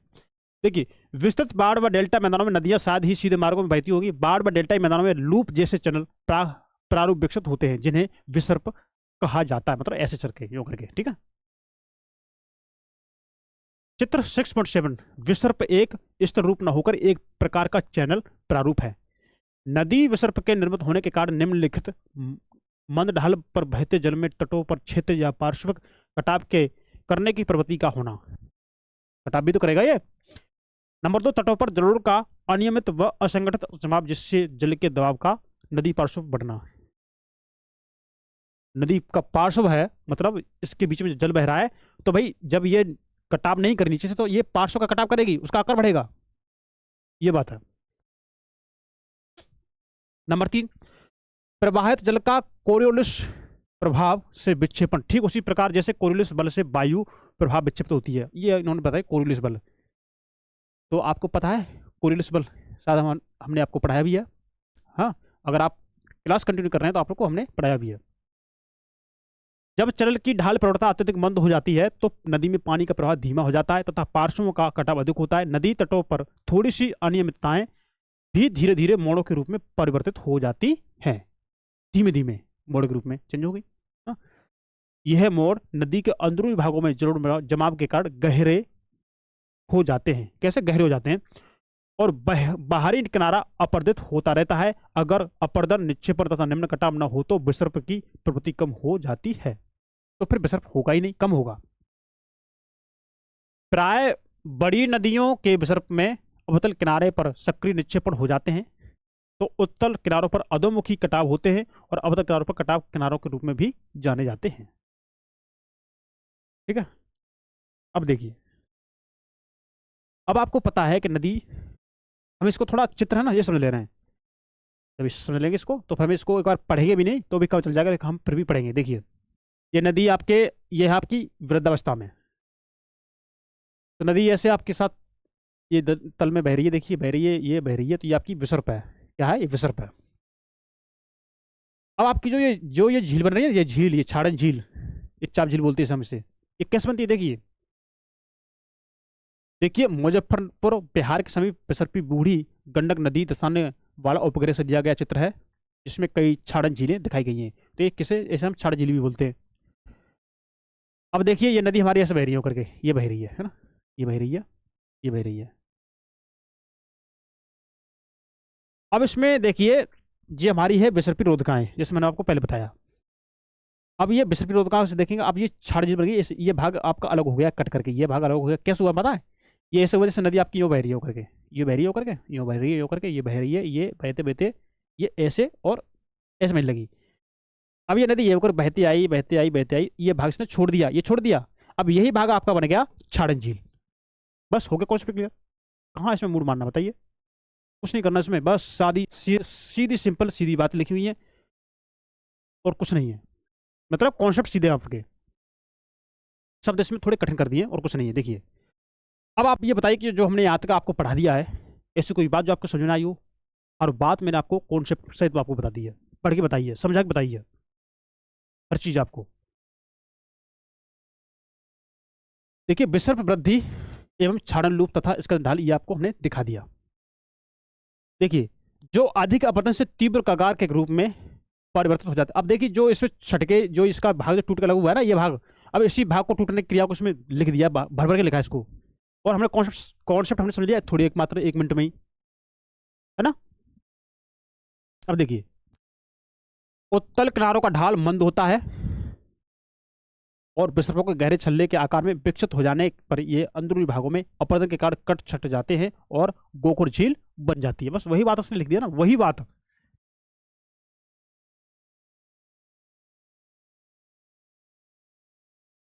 अब देखिए, भौमजल, ग्राउंड वाटर। तो अब तक हमने पढ़ी सारी कहानी पृथ्वी के ऊपर जल की। अब ये कहानी पढ़ेंगे पृथ्वी के अंदर जो जल है ना, जो जमीन में रिस के जाता है तो वो भी कोई आकृति बनाता है क्या? जी हाँ, बनाता है। हम उसी को जानेंगे। देखिए, भौमजल यहाँ एक संसाधन के रूप में वर्णित नहीं, यह यहाँ भौमजल का अपरदन के कारक के रूप में उसके द्वारा निर्मित स्थल रूपों का वर्णन किया गया है। अब कौन कौन से इसके स्थल रूप बनते हैं उसको हम थोड़ा देखेंगे। देखिए, जब चट्टाने पारगम में कम सघन अत्यधिक जोड़ों संधियों व दरारों वाली हों, जोड़े अधिक हों, उसमें संधियां उसमें अधिक हों, दरारें अधिक हों, तो उस जगह पर इसकी आकृतियां अधिक बनती हैं। ठीक है, तो भाई दरारें हैं, जोड़े, तभी तो उसमें पानी नीचे रिसेगा ज्यादा मात्रा में, है ना। धराते जल का अंत श्रवण आसानी से होता है। लंबवत गहराई पर जाने के बाद जल धरातल के नीचे चट्टानों की संधियों, छिद्रों व संस्तर तल से होकर क्षैतिज अवस्था में बहना प्रारंभ कर देता है, क्षैतिज अवस्था में। ओके, जल का यह क्षैतिज व ऊर्ध्वाधर प्रभाव ही चट्टानों के अपरदन का कारण बनता है। पृथ्वी के अंदर चट्टाने भी, उनका भी अपरदन होता है और उनका जवाब भी होता है। अब कैसे आकृति बनती है हम आपको सब बताएंगे, अब सब दिखाएंगे, ध्यान रखिए थोड़ा। भौमजल में पदार्थों के प्रभेद द्वारा बने स्थल रूप महत्वहीन होते हैं, इनका कोई महत्व नहीं है। क्या महत्व बताइए? जमीन में घुस कर आप उसमें रहने जाएंगे क्या? महत्व नहीं है उसका। इसी कारण भूमिगत जल का कार्य सभी प्रकार की चट्टानों में नहीं देखा जा सकता। ठीक है, लेकिन ऐसी चट्टानों जैसे चूना पत्थर या डोलोमाइट जिनमें कैल्शियम कार्बोनेट की प्रधानता होती है, उनमें धरातली व भौमजल रासायनिक प्रक्रिया द्वारा घोड़ीकरण व अवक्षेपण के अनेक स्तर रूपों को विकसित करते हैं। अब कौन से स्तर रूपों हम आपको सब दिखाएंगे, ठीक है ना। अब देखिए, या तो चूना पत्थर व डोलोमाइट चट्टानों में अलग से या चट्टानों के साथ साथ अंतर, है ना, अंतरस्थित पाई जाती हैं। किसी भी चूना पत्थर या डोलोमाइट चट्टानों के क्षेत्र में भौमजल द्वारा घुलन प्रक्रिया और उसके निक्षेपण प्रक्रिया से बने ऐसे स्तर रूपों को काष्ठ स्थलाकृति का नाम दिया गया। कैसी? काष्ठ स्थलाकृतियां। और यह नाम एड्रियाटिक सागर के साथ बालकन काष्ठ क्षेत्र से उपस्थित लाइमस्टोन चट्टानों पर विकसित स्थलाकृतियों पर आधारित है। किस पर आधारित है बता दिया इसने। अपरदनात्मक तथा निक्षेपणात्मक दोनों प्रकार के स्तर रूप काष्ठ स्थलाकृतियों की विशेषताएं। अपरदनात्मक और निक्षेपणात्मक, ये क्या है? ये काष्ठ स्थलाकृतियों की विशेषताएं। ये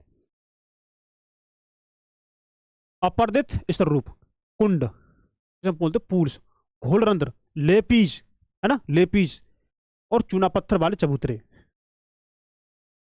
अब देखिए, हम इसमें सारा बताएंगे। देखिए, चूना पत्थर चट्टानों तल पर घोलन क्रिया द्वारा छोटे व मध्यम आकार के छोटे घोल गर्तों का निर्माण होता है। मैं आपको एक बात बता दूं, देखिए वो बात क्या है। आप कुंड का नाम ध्यान रखिए, घोल रंध्र का ध्यान रखिए, लेपीज का नाम ध्यान रखिए, चूना पत्थर का चबूतरा ध्यान रखिए। ये आपके स्टेटमेंट के रूप में आपके एग्जाम में पूछा जा सकता है। ये कौन सी आकृतियां हैं? तो ये है अपरदित स्तर रूप किसकी? भौमजल की। किसकी? भौमजल की। वे कुंड क्या होता है, घोलरंध्र क्या होता है, ये हम आपको सभी बताएंगे। ठीक है, हम आपको भी बताते हैं। देखिए,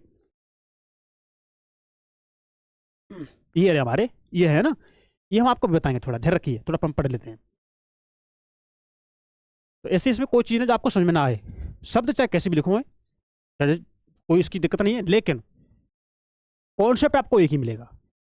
बस हमें कॉन्सेप्ट से मतलब है, शब्द चाहे कैसे भी लिखूं बस, हमें कुछ से कोई मतलब नहीं।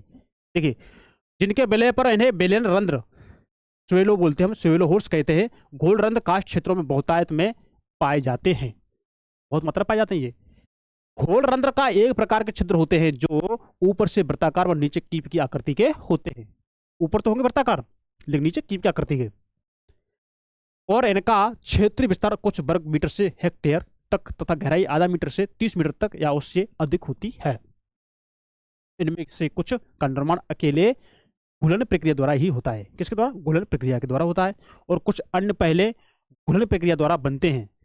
और अगर इन घुल रंध्रों के नीचे बनी कंदराओं की छत ध्वस्त हो जाए तो ये बड़े छिद्र ध्वस्त या निपात, है ना, ध्वस्त या निपात रंध्र के नाम से जाने जाते हैं। अधिकतर घोल रंध्र ऊपर से अपरदित पदार्थों के जमने से ढक जाते हैं और उथले जल कुंड के रूप में प्रतीत होते हैं। ध्वस्त गोलरंध्रों को डोलाइन भी कहा जाता है। ध्वस्त रंध्रों की अपेक्षा गोलरंध्र अधिक संख्या में होते हैं। देखिए, ये हमारे बिलरंध्र। देखिए, आप थोड़ा एक काम करिए, आप चीज थोड़ा समझिए। कैसी? सर आप ऐसे समझिए कि जहां आप रहते हो, जैसे आप गांव में रहते हो, आपके पास तालाब था या आपके पास खेत था जिसमें पानी भरा हुआ था। तो जैसे पानी सूखता है ना, सूखता है, तो उस खेत में पानी सूखता है तो कुछ कुछ जगह पर ये गड्ढे होते हैं, गड्ढे जो करके, तो उन्हें पानी भरा रह जाता है। जब वो भी जब पानी सूखता है ना तो उसमें क्या होता है, और गड्ढा बना हुआ दिखता है। तो आपने कभी दिमाग दौड़ाया है कि जब पानी भरने से पहले तब तो गड्ढे नहीं थे, पानी भर के सूखने से गड्ढे कैसे बन गए? कभी सोचा आपने? वो होता हमारा विलय रंध्र। मतलब यहाँ पानी भरा हुआ था, यहाँ पानी भरा हुआ था, लेकिन जैसे ये पानी सूखा, पानी नीचे रिसा आपने, तो यहाँ का जो अवसाद था ना, ये नीचे बहा करके नीचे लेकर के नीचे चला गया, नीचे जमीन में। और अधिक पानी भरा हुआ था ना, तो इसके आपके घोल रंध्र बन गए, घोल रंध्र। देखिए ये और अधिक गड्ढा हो गया। उम्मीद है अब आपको समझ में आ रहा होगा। अब इससे बढ़िया और इससे सिंपल एग्जांपल क्या दूं आपके लिए, बताइए बताइए ना। अब देखिए, ये आपके घोल रंध्र हो गए, घोल रंध्र। पानी इनमें जाता जा रहा है, बढ़ता जा रहा है। पानी नीचे गया, जैसे घोल रंध्र बड़े बड़े होंगे, जैसे बड़े होंगे तो ये आपकी, जैसे आप जुड़ेंगे ना, तो ये बनेगी आपकी घाटी से या युवाला। क्या? युवाला। तो युवाला आकृति किसकी? आपकी भौमजल की। ध्यान रखना आप ना, आप इसमें कभी कंफ्यूजन हो जाओ। आपकी यूपीएससी या कोई एग्जाम अगर आपसे क्वेश्चन पूछ ले तो आप युवाला के नाम से कंफ्यूज मत हो जाना, ठीक है ना। कभी आपने पानी में डुबकी लगाई है? पानी में, जैसे आप यहाँ नहा रहे हो, यहाँ पर मान चलो जिससे बम्बा है ना, जिस नहर बोलते हैं ना, तो आपने डुबकी लगाई यहाँ पर, आपने सोचा कि हमारा पैर सरक गया, हमारा पैर फिसल गया और हम आ गए यहाँ तक गुफा में, गुफा में पहुंच गए हम। फिर हम जल्दी से निकल गए, भैया ये कहाँ पहुंच गए? तो कभी आपने सोचा है गुफा कैसे बनी? ये आपकी निपाती रंध्र है जो आपके अपरदनही का काम कर रही है। ये यहाँ से मिट्टी कटी ऊपर से और यहाँ से कटती यहाँ बनेगी गुफा, गुफा बन गई।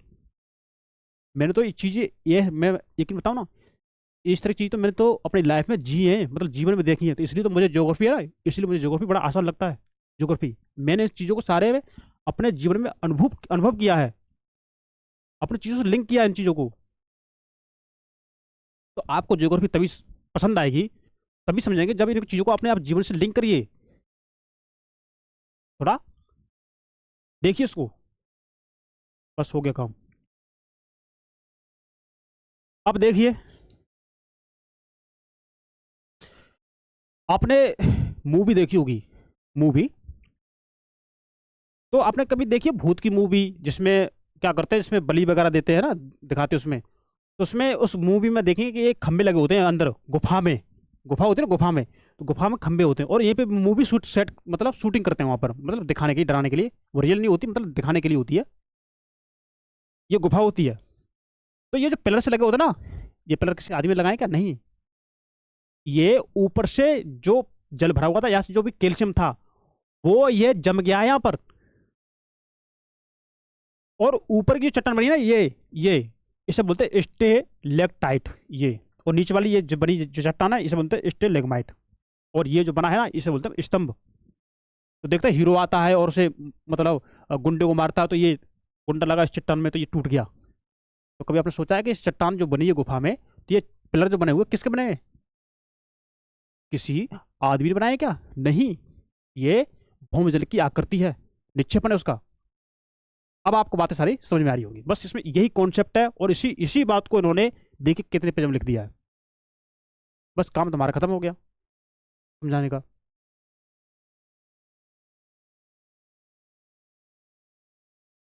ठीक है ना।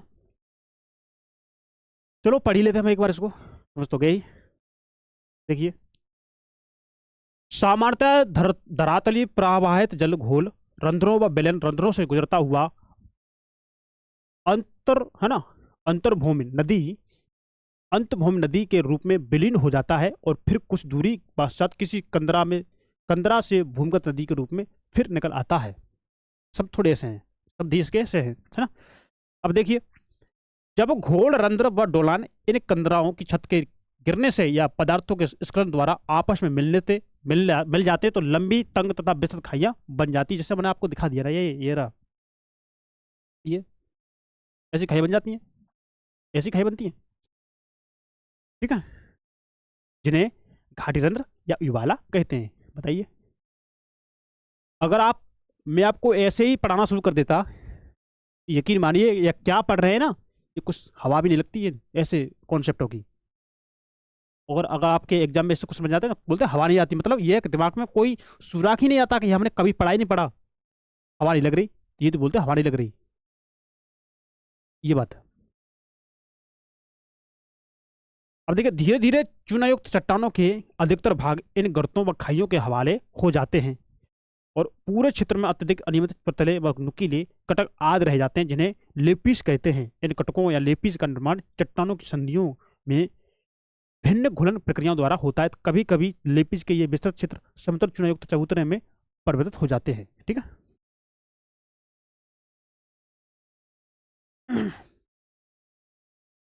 कंदराएं, कैप्स, मतलब गुफाएं बोलते हैं हम इसको, क्या बोलते हैं, गुफाएं। अब देखिए, ऐसे प्रदेश जहां चट्टानों के एकांतर संस्तर हो, शैल, बालू, पत्थर व क्वार्टजाइट, और इनके बीच में अगर चूना पत्थर व डोलोमाइट चट्टानों हो, या जहां सघन चूना पत्थर चट्टानों के संस्तर हो, वहां प्रमुखतया कंदराओं का निर्माण होता है। पानी दरारों व संधियों से घिसकर शैल संस्तर के साथ क्षैतिज अवस्था में बहता है। इसी तल संस्तर के सहारे चूना चट्टानें घुलती हैं और लंबे एक तंग विस्तृत रिक्त स्थान बनाते हैं। सब बता दिया मैंने आपको, है ना, जिन्हें कंदराएं कहा जाता है। और कभी कभी ये विभिन्न स्तरों में कंदराओं का एक जाल सा बन जाता है, जो चूना पत्थर चट्टानों के तल पर और उनके बीच संस्तर चट्टानों पर निर्भर है ना। प्राय कंदराओं का एक खुला मुख होता है, जिससे कंदरा सरताएं बाहर निकलती हैं। ऐसी कंदरा जिनके दोनों सिरे खुले होते हैं उन्हें सुरंग कहते हैं। क्या बोलते हैं, सुरंग कहते हैं। जैसे कि यहाँ पे ये हमारी चट्टान है, और यहाँ पानी टकराया, ये कटता गया, और मान के चलो ये ऐसी गुफा बन गई आर पार, मतलब पानी अभी आर पार बहने लगा, तो ये हमारी टनल है ना, हमारी गुफा बन गई है, हमारी ये सुरंग बन गई हमारी। पहले ये कटा नहीं था, तो पहले गुफा थी ये हमारी, लेकिन पानी टकराता रहा तो क्या हो गया, ये हमारा एक टनल बन गया, मतलब गुफा वो बन गई, सुरंग बन गई। निक्षेपित स्तर रूप, देखिए, अधिकतर निक्षेपित स्तर रूप कंदराओं के भीतर ही निर्मित होते हैं, और चूना पत्थर चट्टानों में मुख्य रसायन कैल्शियम कार्बोनेट हैं, जो कार्बन युक्त जल, देखिए, वर्षा जल में घुला हुआ कार्बन में शीघ्रता से घुल जाता है, और जब इस जल का बाष्पीकरण होता है तो घुले हुए कैल्शियम कार्बोनेट का निक्षेपण हो जाता है, और ये जब चट्टानों की छत से जल बाष्पीकरण के साथ कार्बन डाइऑक्साइड की गैस तो हो जाती है, तो कैल्शियम कार्बोनेट की चट्टानी धरातल पर टपकने से निक्षेपण हो जाता है। तो देखिए, जो हमने आपको बताया ना, वही जो बात हमने आपको समझाई थी ना, ये अभी भी चल रही है, ये कहानी अभी भी चल रही है। ये ये जो बने चट्टान है, ये स्तंभ बन गए, ये है ना, ये आपके कैल्शियम कार्बोनेट के हैं। तो वही बात है जो अभी भी चल रही है। देखिए, हमने कॉन्सेप्ट सारा समझ लिया एक लाइन में। यही है कि हमें ज्योग्राफी समझनी चाहिए, कैसी समझनी चाहिए हमें, ठीक है ना। अगला आप देखिए,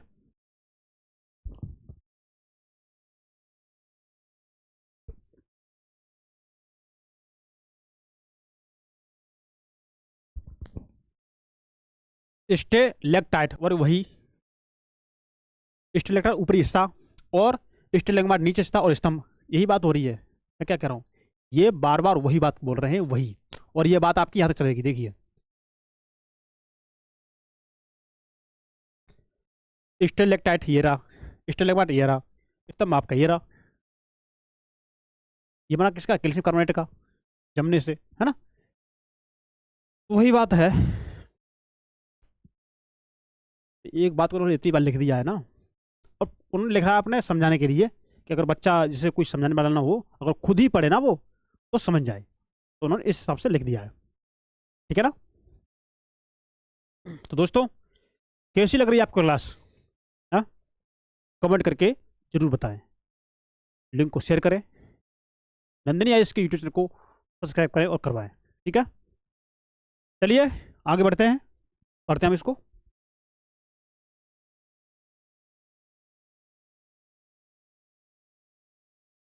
चलिए देखते हैं। देखिए, स्टेलेक्टाइट विभिन्न मोटाइयों के लटकते हुए हिम स्तंभ जैसे होते हैं।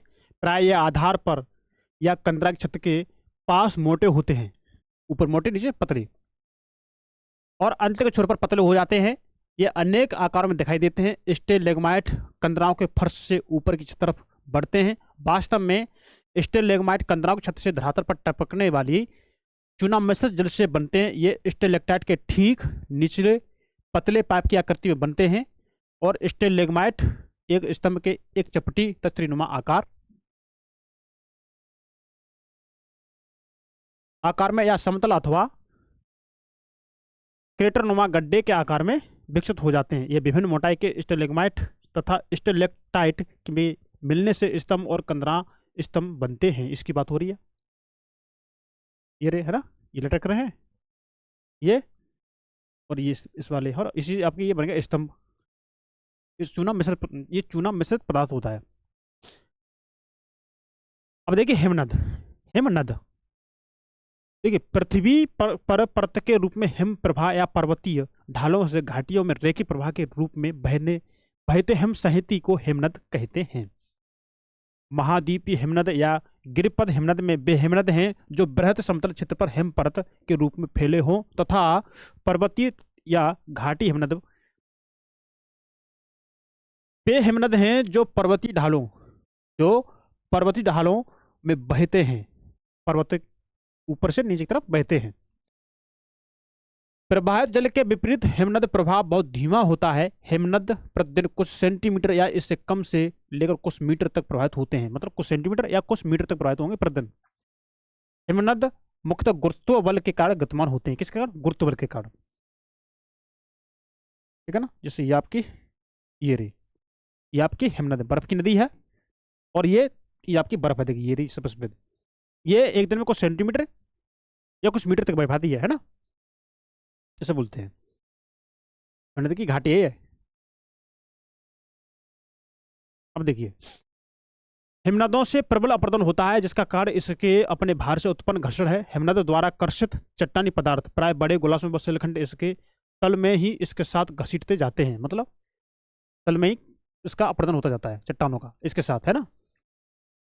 या घाटी के किनारों पर अपघर्षण व घर्षण द्वारा अत्यधिक अपरदन करते हैं। हिमनद अपरदन रहित चट्टानों का भी प्रभावशाली अपरदन करते हैं, जिससे ऊंचे पर्वत छोटी पहाड़ियां व मैदानों में परिवर्तित हो जाते हैं। कभी छोटी पहाड़ियां कभी मैदानों में चेंज हो जाते हैं।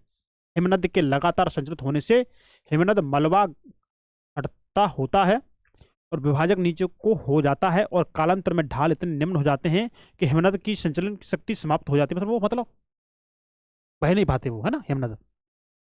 तथा निम्न पहाड़ियों और अन्य निक्षेपित जल स्तर रूपों वाला एक हिमानी धोत रह जाता है। चित्र 6.12 तथा 6.13 हिमनद के अपरदन व निक्षेपण से निर्मित स्तर रूपों को दर्शाता है, जिसका वर्णन भी अगले अनुच्छेदों में किया गया है। देखिए इसको थोड़ा देखेंगे, है ना। देखिए ये आपके ये आपके पर्वत हैं, किसके? बर्फ के। ये रहे, ये रहा ना, ये रहे, तो ये जो नीचे दसा हुआ भाग है, ये वो सब बोलते कॉल, और जो ऊपर जो सुर्गी से उठी होती है सब बोलते सुरंग। और आप देखेंगे जो कंगी से बनी हुई ना, कंगी जैसे ये पानी, ये बर्फ यहाँ से ये यहाँ से नीचे बनी हुई बर्फ का ऐसा से अपरदन हुआ, बर्फ का ऐसा अपरदन हुआ, यहाँ से अपरदन हुआ, तो बीच में जो इसका हिस्सा बचा ना कंगी नुमा, ये हमारा हो गया अरेत। क्या हो गया? अरेत। और कई अरेत मिलकर के आपका ये सुरंग बनाते हैं। जैसे ये हमारा बीच का भाग है ना, ये अब इसमें नदी अपरदन कर रही है, नदी, तो ये भाग अपरदन करते हुए अपरदन कर रही नीचे की तरफ, यूँ करके यूँ कर रही है ना, नीचे कर रही है, ये नीचे की तरफ। जो बीच का जो हिस्सा बचाएगा ना, इस बीच का हिस्सा ये उठा हुआ, ये होगा हमारा अरेत। और कई अरेत जब मिलेंगे ना, कई अरेत मिलेंगे, तो बीचों ये सुर्रीदार जैसा बचाएगा, सुर्रीदार, ये हमारा हो जाता है सरंग, क्या सरंग हो जाता है अरित मिल करके। तो ये अरित है, कई अरित मिले आपका सरंग हो गया। अब देखिए सर्क क्या होता है, सर्क ये देखिए, जो सर्क ये होता है कि जैसे कि बर्फ पिघलती है ना, ये बर्फ देखिए पिघल रही है, तो इसका बर्फ से पिघलने से ये बर्फ का जो नदी है ना, ये इसका बहाव हो रहा है, तो ये घाटी बन रही है, घाटी है ना, तो ये कह रही है सर्क बनेगी, सर्क। रोंडित, रोंडित मतलब ये घाटी की जो दीवार से बनी जाती, जैसे दीवार से बनी हुई, देखिए दीवार सी बनी हुई है, ये थी, ये बनी दीवार सी, किसकी, घाटी की, बीच में गड्ढा बन गया, तो गड्ढा जो बन जाता है ना, क्रेटर बन जाता है नीचे साइड में जो ढाल सी होती है ना, ये दीवार साइड में, तो इसे हम बोलते हैं रोंडित। तो देखिए यहाँ पे क्या हो रहा है, इसका ये सर्क का अपर्दन हो रहा है, ये अपर्दन हो रहा है, ये सर्क बन गई, और सर्क की साइड वाले हिस्सा, साइड वाले हिस्सा, इसे बोलते हैं रूडित, क्या रूडित। अब देखिए ये थोड़ी घाटी बन गई, घाटी जहाँ भाई पानी बहता है वो घाटी तो होती है, तो इस बर्फ का हिमालय की घाटी है ये, देखिए है ना, ये मध्य मोड़ है, ये रहा आपके नीचे बीच में, ये अंत में मोड़ है। तो अब देखिए जो, अब ऊपर से इनका नीचे, ऊपर से इनका अपर्दन हो रहा है, अपर्दन हो रहा है, लेकिन अपर्दन क्या होता है, जैसे ही उनका ढाल कम होता है, जब ढाल कम हो जाएगा तो फिर ये जो हिमानी है फिर वो बिल्कुल भी आगे नहीं बढ़ेंगी, फिर उनका अपर्दन नहीं होगा, फिर उनका विस्थापन नहीं होगा, तो आगे नहीं बढ़ेंगी, तो ये आपका हिमानी धोत मैदान बन जाता है। फिर यही जो बर्फ जम जाती है ना, ये हो गया आपका हिमानी धोत मैदान, और ये जैसी फिर यहीं से आपका पानी ये बहता रहता है धीमे धीमे। तो ये बात है इसमें, है ना। तो अपर्दित स्तर रूप सर्क हिमानीकृत, अब इसको हम थोड़ा पढ़ लेते हैं, सर्क है ना, देखिए हिमानीकृत पर्वतीय भागों में हिमनद द्वारा उत्पन्न स्तर रंध्रों में सर्क सर्वाधिक महत्वपूर्ण है। सर क्या है सर्वाधिक महत्वपूर्ण है, देखिए ये रही सर्क,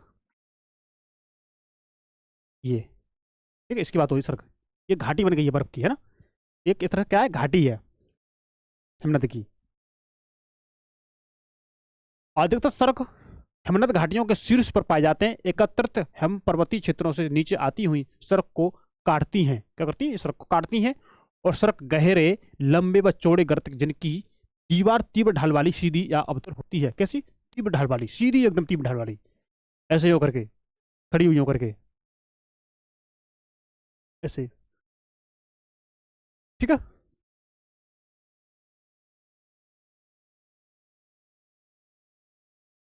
सीधी या अवतल होती है, हिमनद के पिघलने पर जल से भरी झील भी प्राय इन गर्तों में देखने को मिलती है, झील तो मिलेगी मिलेगी इन गर्तों में, है ना। इन झीलों को सर्क झील या टर्न झील भी कहते हैं। आपस में मिले हुए दो या दो से अधिक सर्क सीढ़ी नुमा क्रम में दिखाई देते हैं, कैसे, सीढ़ी नुमा, ऐसे, ठीक है।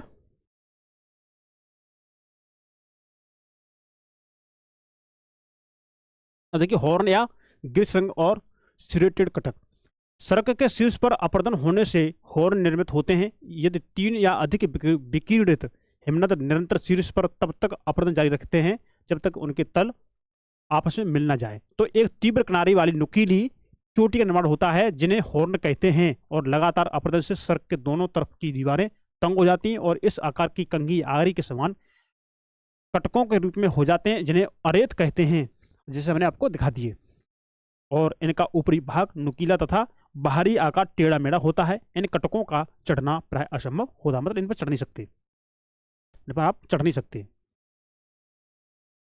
ठीक है। ये अब जैसे आपका बर्फ पिघली है ना, बर्फ ये पिघल गई, तो ऐसे आरी नुमा जो पतला सा होकर बन जाता है, पतला सा होकर के, ठीक है, ये स्थान आपका पतला सा बन गया ऊपर की साइड।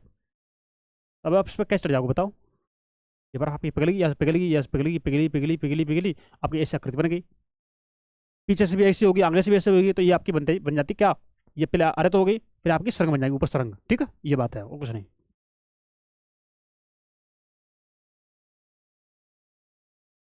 ठीक है। हिमनद घाटी गर्त, अब हम इसको पढ़ लेते हैं। देखिए हिमानीकृत घाटियां गर्त की भांति होती हैं और जो आकार में अंग्रेजी का अक्षर यू जैसी होती हैं, जिनके तल चौड़े व किनारे चिकने, तल चौड़े व किनारे चिकने तथा ढाल तीव्र होते हैं। घाटी में मलबा बिखरा होता है अथवा हेमोड़ मलबा दलदली रूप में दिखाई देता है, कैसा, दलदली रूप में। चट्टानी धातु पर झील भी उभरी होती है अथवा ये झीलें घाटी में उपस्थित हिमोड़ मलबे से बनती हैं। मुख्य घाटी के एक तरफ, ये दोनों तरफ ऊंचाई पर लटकती घाटियां, ऐसे जो करके है ना, ये सब पकड़ के इसे हम उठा लें होकर के, उठा लें होकर के, ये आपकी होगी लटकती घाटियां, डब्ल्यू आकार की है। के तल जो मुख्य घाटी में घुलते हैं, इनके विभाजक चित्रों के कट जाने से ये त्रिकोण रूप में नजर आती हैं और बहुत गहरी हिमनद गिरती जिसमें समुद्र जल भर जाता है, तथा जो समुद्री तट रेखा पर होती हैं उन्हें फ्योर्ड कहते हैं। तो फ्योर्ड कैसे बनते हैं, आपके यूपीएससी एग्जाम में 10 क्वेश्चन का क्वेश्चन यहां से पूछा गया मेंस में, फ्योर्ड। और कहां बनते हैं ये, ठीक है।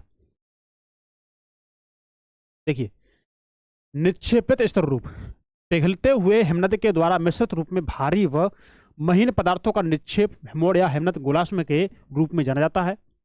और इन निक्षेपों में अधिकतर चट्टानी टुकड़े नुकीले या कम नुकीले आकार के होते हैं। हिमनदों के तल किनारों या छोर पर बर्फ पिघलने से सरताएं बनाते हैं, क्या बनाते हैं, सरताएं बनाते हैं।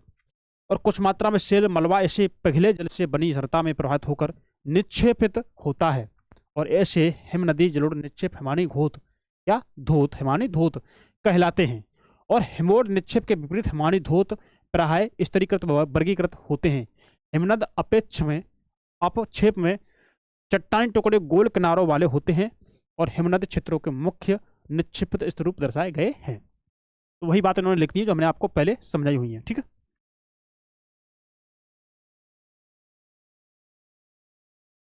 हिमोड़, हिमोड़ हिमनद टिल या गोलाश्मी मृत्तिका के जमने की लंबी कटकें हैं।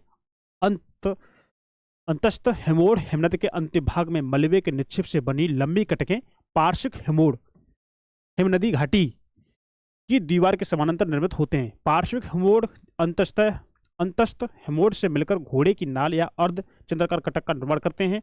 हिमनद घाटी के दोनों ओर अत्यधिक मात्रा में पार्श्विक हिमोड़ पाए जाते हैं, जिससे हिमोड़ की उत्पत्ति पूर्णतः आंशिक रूप से हिमानी जल द्वारा होती है, ठीक है, हिमानी जल द्वारा।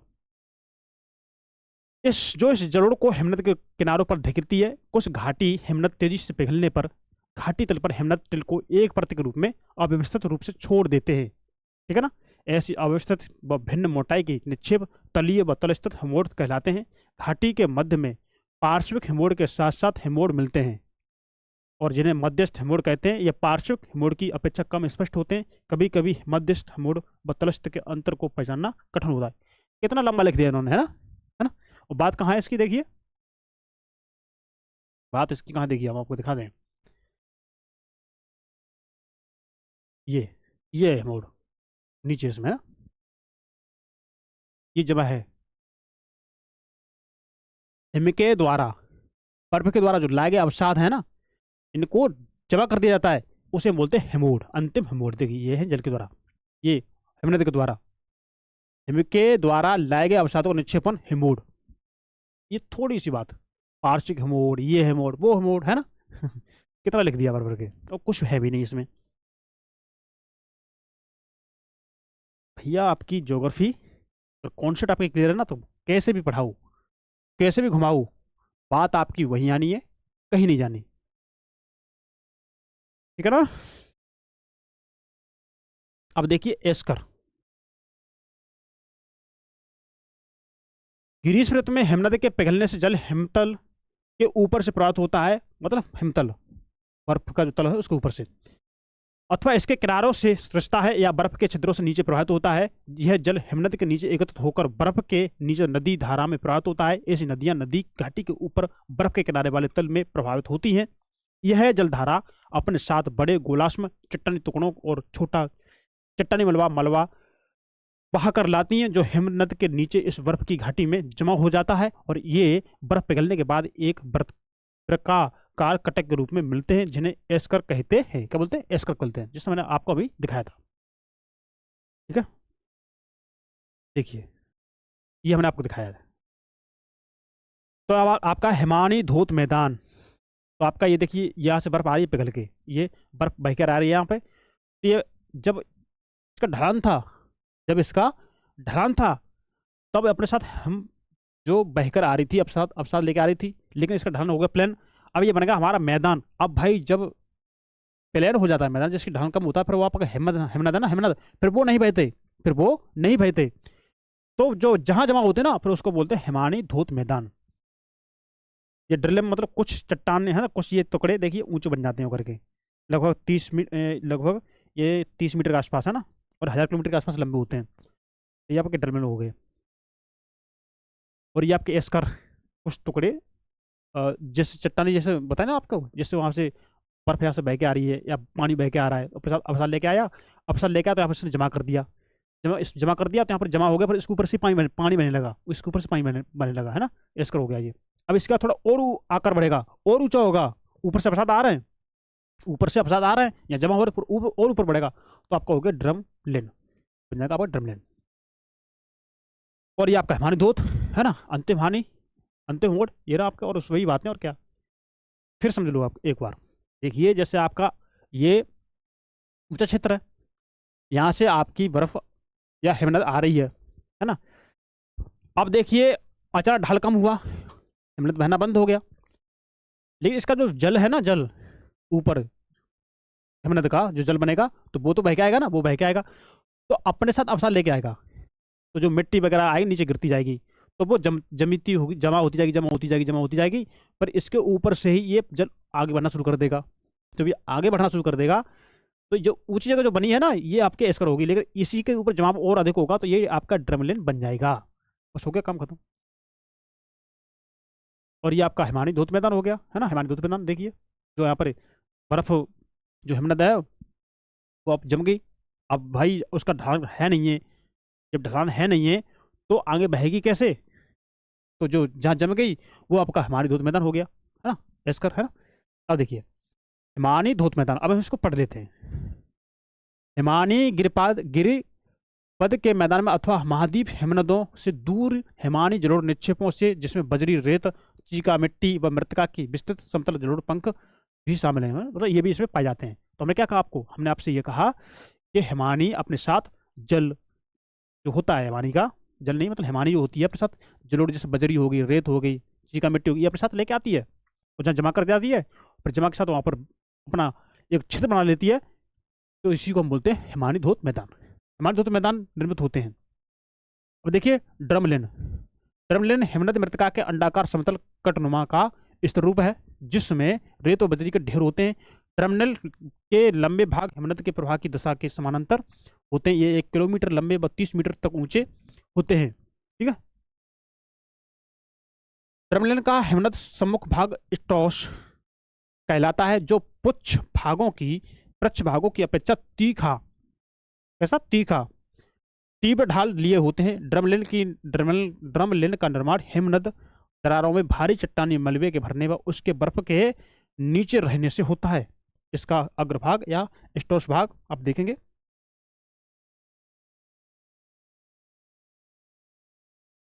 प्रवाहित हिमखंड के कारण तीव्र हो जाता है। ड्रमलिन हिमनद प्रवाह दिशा को बताते हैं, ठीक है। तरंग व धाराएं क्या है, देखिए तटीय प्रक्रियाएं सर्वाधिक क्रियाशील है और इसी कारण अत्यधिक विनाशकारी होती हैं। क्या आप नहीं सोचते हैं कि तटीय प्रक्रियाओं तथा उनसे निर्मित स्तर रूपों को जानना अति महत्वपूर्ण है। तट पर कुछ परिवर्तन बहुत शीघ्रता से होते हैं, कैसे, बहुत शीघ्रता से होते हैं। एक ही स्थान पर एक मौसम में अपरदन व दूसरे मौसम में निक्षेपण हो सकता है। तटों के किनारों पर अधिकतर परिवर्तन तरंगों द्वारा संपन्न होते हैं, ठीक है ना। और जब तरंगों का अवनमन होता है, मतलब ऊपर से नीचे जब आती हैं, अवनमन तो ऊपर से नीचे आना, तो जल तट पर अत्यधिक दबाव डालता है। जल क्या करेगा, तट पर अधिक दबाव डालेगा, और इसके साथ ही सागरीय तल पर तल छटों में भी दोलन होता है, और तरंगों के स्थायी अवनमन के प्रभाव से तटों पर अभूतपूर्व प्रभाव पड़ता है, और सामान्य तरंग अवनमन की अपेक्षा सुनामी लहरें कम समय में अधिक परिवर्तन लाती हैं।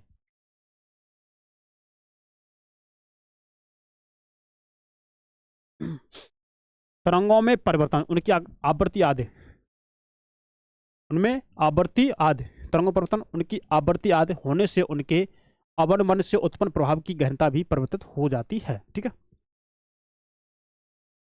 तरंगों के कार्य के अतिरिक्त तटीय स्थल रूप कुछ अन्य कारकों पर भी निर्भर है।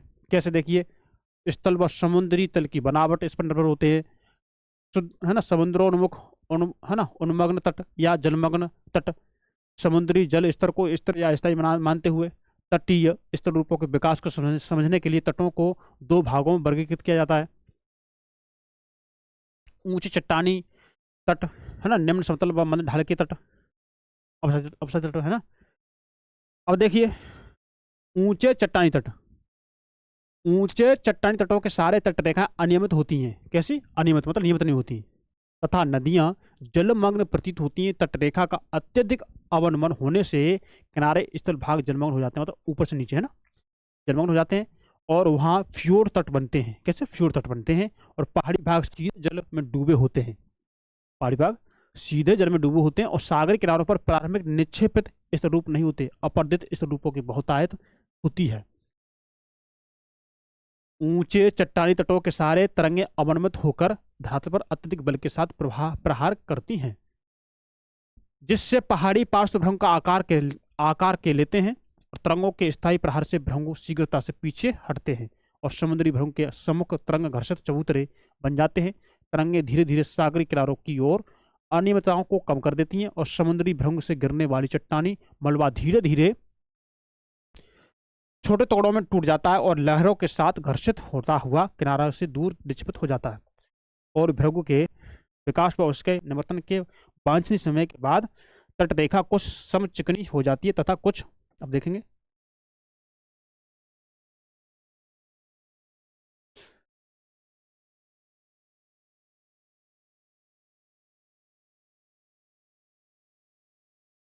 अतिरिक्त मलबे के किनारे से दूर जमाव से तरंग घर्षित वेदिकाओं के सामने तरंग निर्मित वेदिकाएं देखी जा सकती हैं। जैसे ही तटों के साथ अपर्दन आरंभ होता है, बेलांचली प्रवाह व तरंगे इस अपर्दित पदार्थ को सागरी किनारों पर पुलिन और रोधिकाओं के रूप में निक्षेपित करती है। ठीक है ना।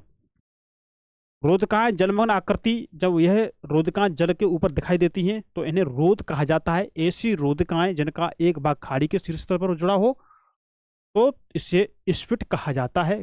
जब रोधिका तथा स्फिट किसी खाड़ी के सम्मुख मुख पर निर्मित होकर इसे मार्ग को अवरुद्ध कर देता है तो इसे लेगुन कहते हैं। क्या? लेगुन कहते हैं। इसकी आकृति दे रखी तो हम इसको और समझाते। कालांतर में लेगुन स्थल से बाहर गए तलछट से भर जाता है और तटीय मैदान की रचना होती है। अब देखिए निम्न अवसादी तट। निचले अवसादी तटों के सारे नदियां तटीय मैदान एवं डेल्टा बनाकर अपनी लंबाई बढ़ा देती हैं। कहीं कहीं लेगुन व ज्वारी सखरी खाड़ी के रूप में जल भराव के अतिरिक्त तटरेखा समचिकनी होती हैं और सागरोन्मुक्त स्थल मंद ढालीय होता है और तटों के साथ समुद्री पंख व दलदल पर पाए जाते हैं। इन तटों पर निक्षेपित स्थलाकृतियां की बहुतायत होती है। जब मंद ढाल वाले अवसादी तटों पर तरंगे अवनमित होती हैं तो तल के अवसाद भी दोलित होते हैं। कैसे? दोलित होते हैं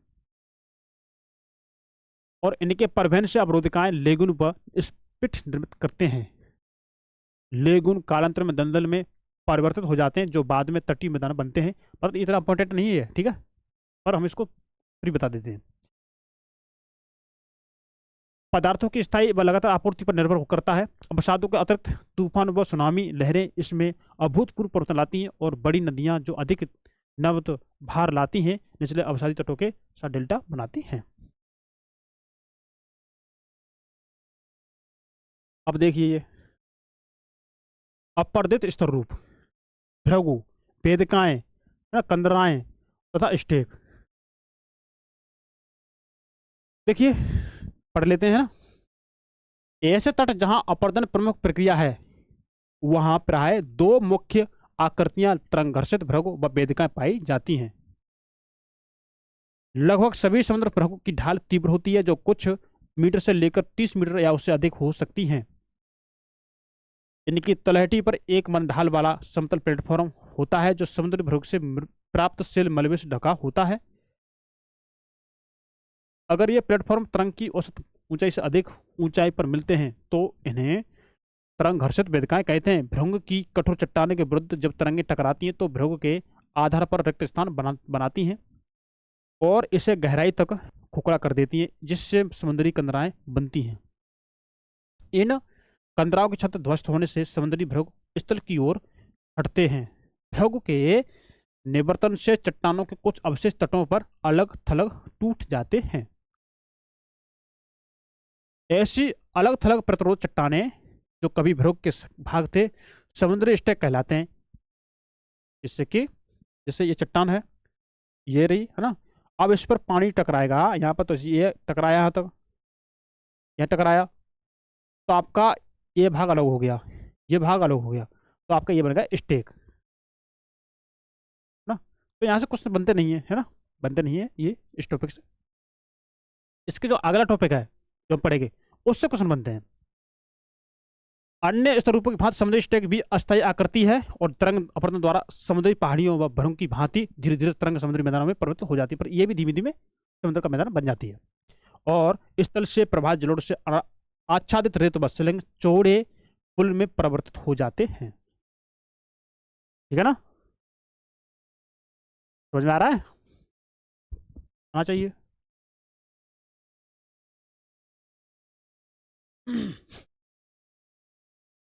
देखिए, निक्षेपित स्तर रूप, पुलिन, जिसमें मतलब बीज और टिब्बे, ये इंपॉर्टेंट है, ये इंपॉर्टेंट है, इसे देखो थोड़ा।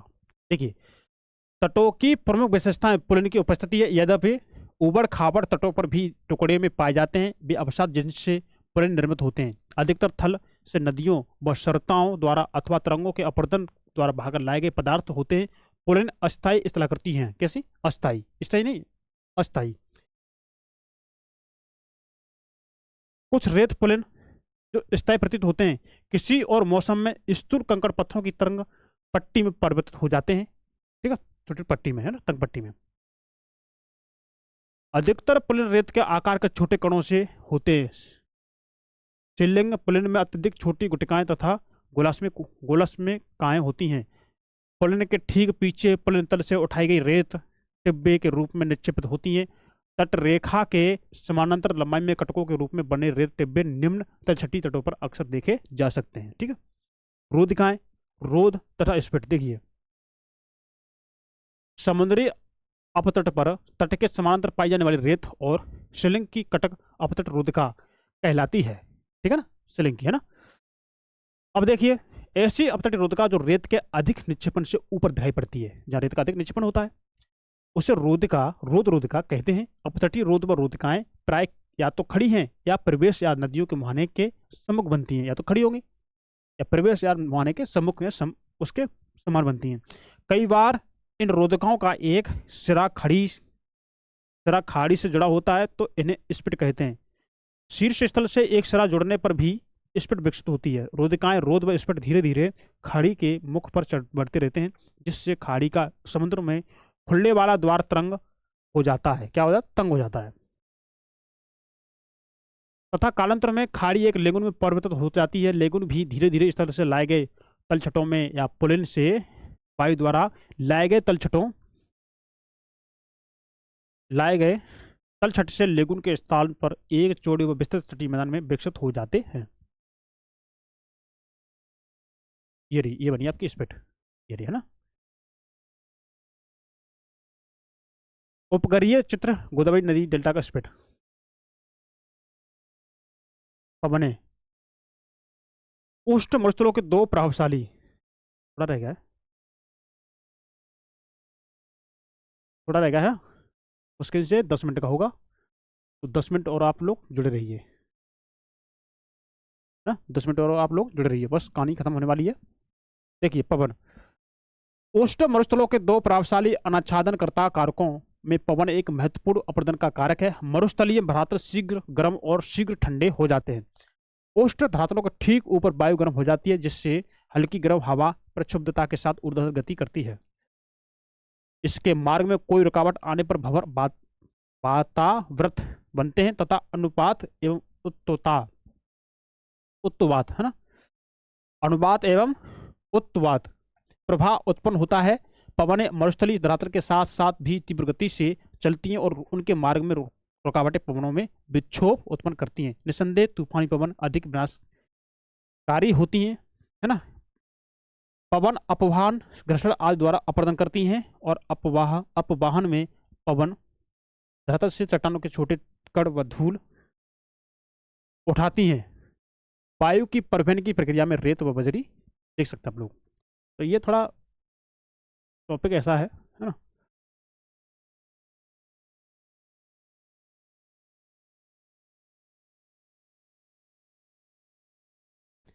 आदि औजारों की तरह धरातल चट्टानों पर चोट पहुंचाकर घर्षण करती हैं, और जब वायु में उपस्थित रेत के कण चट्टानों के तल से टकराते हैं तो इनका प्रभाव पवन के संवेग पर निर्भर करता है, मतलब कितनी तेज इसका वेग है पवन का।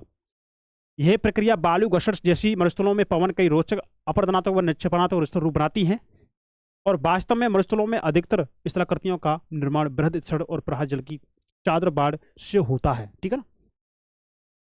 यद्यपि मरुस्थलों में वर्षा बहुत कम होती है, लेकिन यह अल्प समय में मूसलाधार के रूप में होती है। इस मरुस्थलीय चट्टानें अत्यधिक वनस्पति विहीन होने के कारण तथा दैनिक तापांतर के कारण यांत्रिक व रासायनिक अपक्षय से अधिक प्रभावित होती हैं, ठीक है। अतः इनका शीघ्र क्षय होता है और वेग प्रवाह इस अपक्षय जनित मलबे में मलबे को आसानी से बहा ले जाते हैं, और अर्थात मरुस्थलों में अपक्षय जनित मलबा केवल पवन द्वारा ही नहीं वरन वर्षा व वृष्टि धोवन से प्रभावित होता है, और पवन केवल महीन मलबे का ही अपवहन कर सकती हैं, और बृहत अपरदन मुख्यतः परत बाढ़ या वृष्टि धोवन से ही संपन्न होता है। मरुस्थलों में नदियों चौड़ी अनियमित तथा वर्षा के बाद अल्प समय तक ही प्रभावित होती हैं। अपरदनात्मक स्थल रूप देखिए देखिए पेडिमेंट और पदस्थली। मरुस्थलों में भूदृश्य का विकास मुख्यतः पेडिमेंट का निर्माण व उसका ही विकसित रूप है। पर्वतों के पाद पर मलबे रहित अथवा मलबे सहित मंद ढाल वाले चट्टानी तल पेडिमेंट कहलाते हैं। पेडिमेंट का निर्माण पर्वतीय अग्रभाग के अपरदन मुख्यतः सरता के क्षेत्रीय अपरदन के व चादर व बाढ़ दोनों के संयुक्त अपरदन से होता है। अपरदन भूसंहति के तीव्र ढाल वाले कोर के साथ साथ प्रारंभ होता है या विवर्तन की द्वारा नियंत्रण कटावों के तीव्र ढाल वाले पार्श्व पर अपरदन प्रारंभ होता है। जब एक बार कुछ तीव्र मंद ढाल के साथ पेडिमेंट का निर्माण हो जाता है, जिसके पीछे एक भृगु या मुक्त पार्श्व होता है, तो कटाव के कारण मंद ढाल तथा मुक्त पार्श्व पीछे हटने लगता है। अपरदन की इस पद्धति को पृष्ठ क्षरण कहाँ भाग रहा है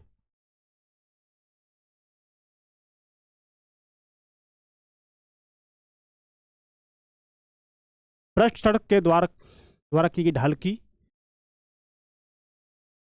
समानांतर निवर्तन पिछड़ना क्रिया कहते हैं। अतः समानांतर ढाल निवर्तन द्वारा पर्वतों के अग्रभाग को अपरदित करते हुए पेडिमेंट आगे बढ़ते हैं तथा पर्वत घिसते घिसते हुए पीछे हटते हैं। धीरे धीरे पर्वतों का अपरदन हो जाता है और केवल इंशेलबर्ग निर्मित होते हैं, जो कि पर्वतों के अवशिष्ट रूप हैं। इस प्रकार मरुस्थलीय प्रदेशों में एक उच्च धरातल आकृतिविहीन और मैदान में परिवर्तित हो जाता है, और जिसे पेडिप्लेन पदस्थली कहते हैं। जैसे कि यह पर्वत है आपका, ये अब इसका अपरदन होगा, ये अपरदन होता जाएगा और ये भाग पीछे हटता जाएगा, ये भाग पीछे हटता जाएगा, और ये भाग आगे हमारा इसका अपरदन होता जाएगा, और जो इसका जो हिस्सा बचेगा यहाँ पर टीला सा नमा बनेगा ना इसी में, तो इसी को हम बोलेंगे पेडिप्लेन। इसको हम बोलेंगे पेडिप्लेन। वैसे ये बात ऑप्शनल की है ना, उसमें अच्छे से पढ़ते हैं। तो मैं आपको कैसे बताता हूँ। देखिए, जैसे कि देख लीजिए, जैसे कि आप देखेंगे ये हमारा पर्वत है, ये अब इसका अपरदन हो रहा है, तो इसका अपरदन हो रहा है, तो इसका अपरदन होकर के इसका जवाब होगा, ठीक है। अब ये तो पीछे हटता जा रहा है ना, ये पीछे हटता जा रहा है, ये अपरदन हो गया तो और ये पीछे हट गया, यहाँ तक अपरदन हो गया तो और ये पीछे हट गया, और अपरदन होगा तो और पीछे हट जाएगा। पर इसमें जो भी शेष भाग बचेगा ना, हल्का सा छोटा, ये आपका पेडिप्लेन वगैरह होगा। पेडिप्लेन है ना, ये बात है ना। समानांतर निवर्तन, ये क्या है आपका, समानांतर निवर्तन हो रहा है, ठीक है। अतः समानांतर ढाल निवर्तन द्वारा पर्वतों के अग्रभाग को अपरदित करते हुए पेडिमेंट आगे बढ़ते जाते हैं, तब पर्वत घिसते हुए पीछे हटते हैं, और धीरे धीरे पर्वतों का अपरदन हो जाता है और केवल इंशेलबर्ग निर्मित होते हैं। क्या बोलते हैं, हाँ, इसको बोलते हैं इंशेलबर्ग। ये हमारा इंशेलबर्ग बनता है, और पेडिप्लेन आपका जो मैदान है ना, समुद्र मैदान, ये बन जाता है आपका पेडिप्लेन, जो कि पर्वतों के अवशिष्ट रूप में है। इस प्रकार मरुस्थलीय प्रदेशों में एक उच्च धरातल आकृतिहीन मैदान में परिवर्तित हो जाता है, जिसे पेडिप्लेन पदस्थली कहते हैं, ठीक है। अब आपको समझ में आया होगा पेडिप्लेन क्या होता है। पिलाया, क्या पिलाया, देखिए मरुभूमियों में मैदान प्रमुख स्थल रूप हैं। पर्वतों व पहाड़ियों से घिरे बेसिनों में अपवाह मुख्यतः बेसिन के मध्य होता है तथा बेसिन के किनारों से लगातार लाए हुए अवसाद जमाव के कारण बेसिन के मध्य में लगभग समतल मैदान की रचना हो जाती है। पर्याप्त जल उपलब्ध होने पर यह मैदान उथले जल क्षेत्रों में परिवर्तित हो जाता है। इस प्रकार की उथली जल झीलें ही प्लाया कहलाती। क्या? उथली जल झीलें प्लाया कहलाती हैं।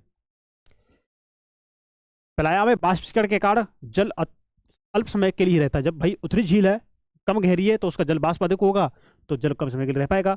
और अक्सर प्लाया में लवणों के समृद्ध निक्षेपण पाए जाते हैं और ऐसे प्लाया मैदान जो लवणों से भरे हुए हैं इसे कल्लर भूमि या क्षारी भूमि कहते हैं। अब उथली झील है, अब इसमें लवण भरे हुए हैं, तो सब कल्लर भूमि या क्षारी झील कहते हैं।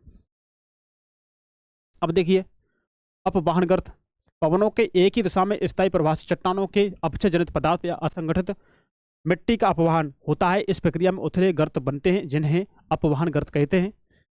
और अपवाहन प्रक्रिया से चट्टानी धरातल पर छोटे गड्ढे या गुहिका भी बनती हैं। तीव्र वेग पवन के साथ उड़ने वाली धूलकण अपघर्षण से चट्टानी तल पर पहले उथले गर्त जिन्हें बात गर्त कहते हैं और बनाते हैं। और इनमें से कुछ बात गर्त गहरे और विस्तृत हो जाते हैं जिन्हें गुहा कहते हैं। छत्रक देखिए, टेबल पर तथा पीठिका सेल, टेबल तथा पीठिका सेल मरुस्थलों में अधिकतर चट्टानें अपवाहन व अपघर्षण द्वारा शीघ्रता से कट जाती है और कुछ प्रतिरोधी चट्टानें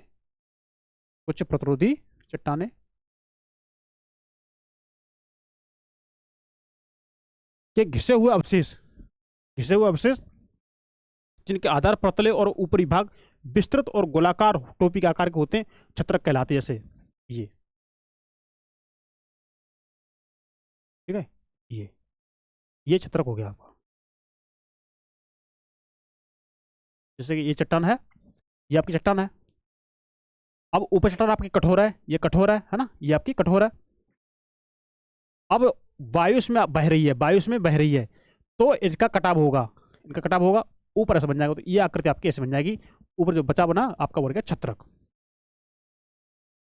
छत्रक के आकार में पाए जाते हैं। कभी कभी प्रतिरोधी चट्टानों का ऊपरी हिस्सा मेज की भांति विस्तृत होता है और अधिकतर इस अवशिष्ट पीठिका की भांति खड़े रहते हैं। निक्षेपित स्तर रूप, पवन एक छटाई करने वाला कारक भी है, अर्थात पवन द्वारा बारीक रेत परिवहन अधिक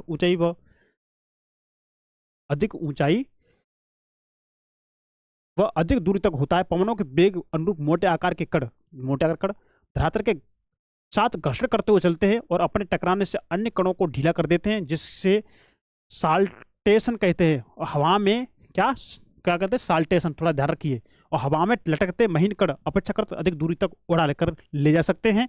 और चूंकि पवनों द्वारा कणों का परिवहन उनके आकार व भार के अनुरूप होता है, कणों का आकार और उसका कितना भार है उसके अनुरूप होता है, अतः पवनों की परिवहन प्रक्रिया में ही पदार्थों छटाई का काम हो जाता है।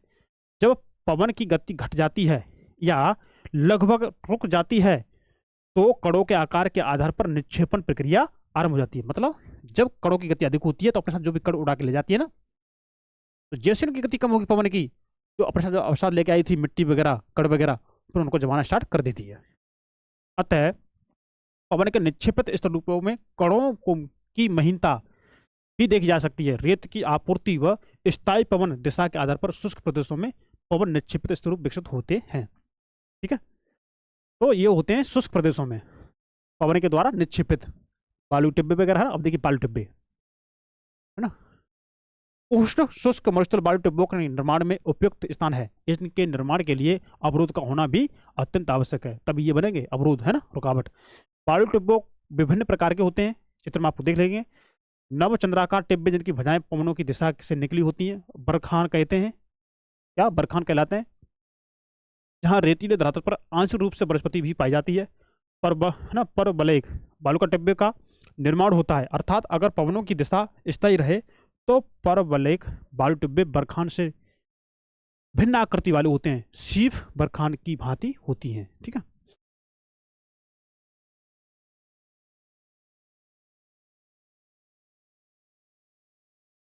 शीफ बालू टिब्बे में केवल एक ही भुजा होती है। ऐसा पवनों की दिशा में बदलाव के कारण होता है। शीफ की यह भुजा ऊंची व अधिक लंबाई में विकसित हो सकती है। जब रेत की आपूर्ति कम तथा पवनों की दिशा स्थायी हो रहे तो अनुदैर्ध्य टिब्बे बनते। कैसे? अनुदैर्ध्य टिब्बे, ये रहे, ठीक है, ये रहे आपके अनुदैर्ध्य टिब्बे। ये अत्यधिक लंबाई व कम ऊंचाई वाले लंबायाम, है ना, लंबायमान कटक प्रतीत होते हैं। देखिए लंबे लंबे है ना, ऊंचाई कम है, लंबे हैं। अनुप्रस्थ टिब्बे परिसृत पवनों की दिशा के समकोण पर बनते हैं। ये रहे अनुप्रस्थ टिब्बे, पवन चल रही है ऐसी और बन गई है ऐसे, ठीक है। इन टिब्बों के निर्माण में पवनों की दिशा निश्चित और रेत का स्रोत पवनों की दिशा के समकोण पर हो और ये अधिक लंबे व कम ऊंचाई वाले होते हैं। लंबे हैं अधिक, जितने लंबे अधिक होंगे उतनी ऊंचाई इनकी कम होगी। जब रेत की आपूर्ति अधिक हो तो अधिकतर नियमित बालू टिब्बे एक दूसरे में विलीन हो जाते हैं और उनकी वास्तविक आकृति व अनोखी विशेषता नहीं रहती। मरुस्थलों में अधिकतर टिब्बों का स्थानांतरण होता है रहता है। इनमें से कुछ विशेषकर मानव बस्तियों के निकट स्थित हो जाते हैं। देखिए ये है आपके बालू टिब्बे, इसे बोलते बरखान। ऐसे हवा की दिशा में इनका वो होता है, ये हवा के दिशा की तरफ इसका मुंह होता है और इसका हवा की दिशा की ओर इनका मुंह होता है, जिसे हम बोलते हैं पैराबोलिक टिब्बे, ठीक है। तो दोस्तों आज का हमने सेशन बड़े अच्छे से कर लिया। इंपॉर्टेंट बातें थी वो हमने बड़े अच्छे से समझी, डीप में समझी, पढ़ करके देखा और जो कुछ हमको लग रहा था ये नहीं आ सकते मेरे एग्जाम में तो हमने उसको पढ़ते हुए निकल गए। तो दोस्तों हमने इसमें हर पहलू समझा हुआ है, हर टॉपिक की हर बात को समझा हुआ है। तो दोस्तों अगर आपको वीडियो अच्छी लगे तो आपसे लाइक भी करें, दोस्तों में से शेयर करें। दोस्तों आज के लिए हम इतना रखते हैं, मिलते हैं नेक्स्ट क्लास में। तब तक के लिए नमस्कार, थैंक यू, धन्यवाद, गुड बाय, टेक केयर।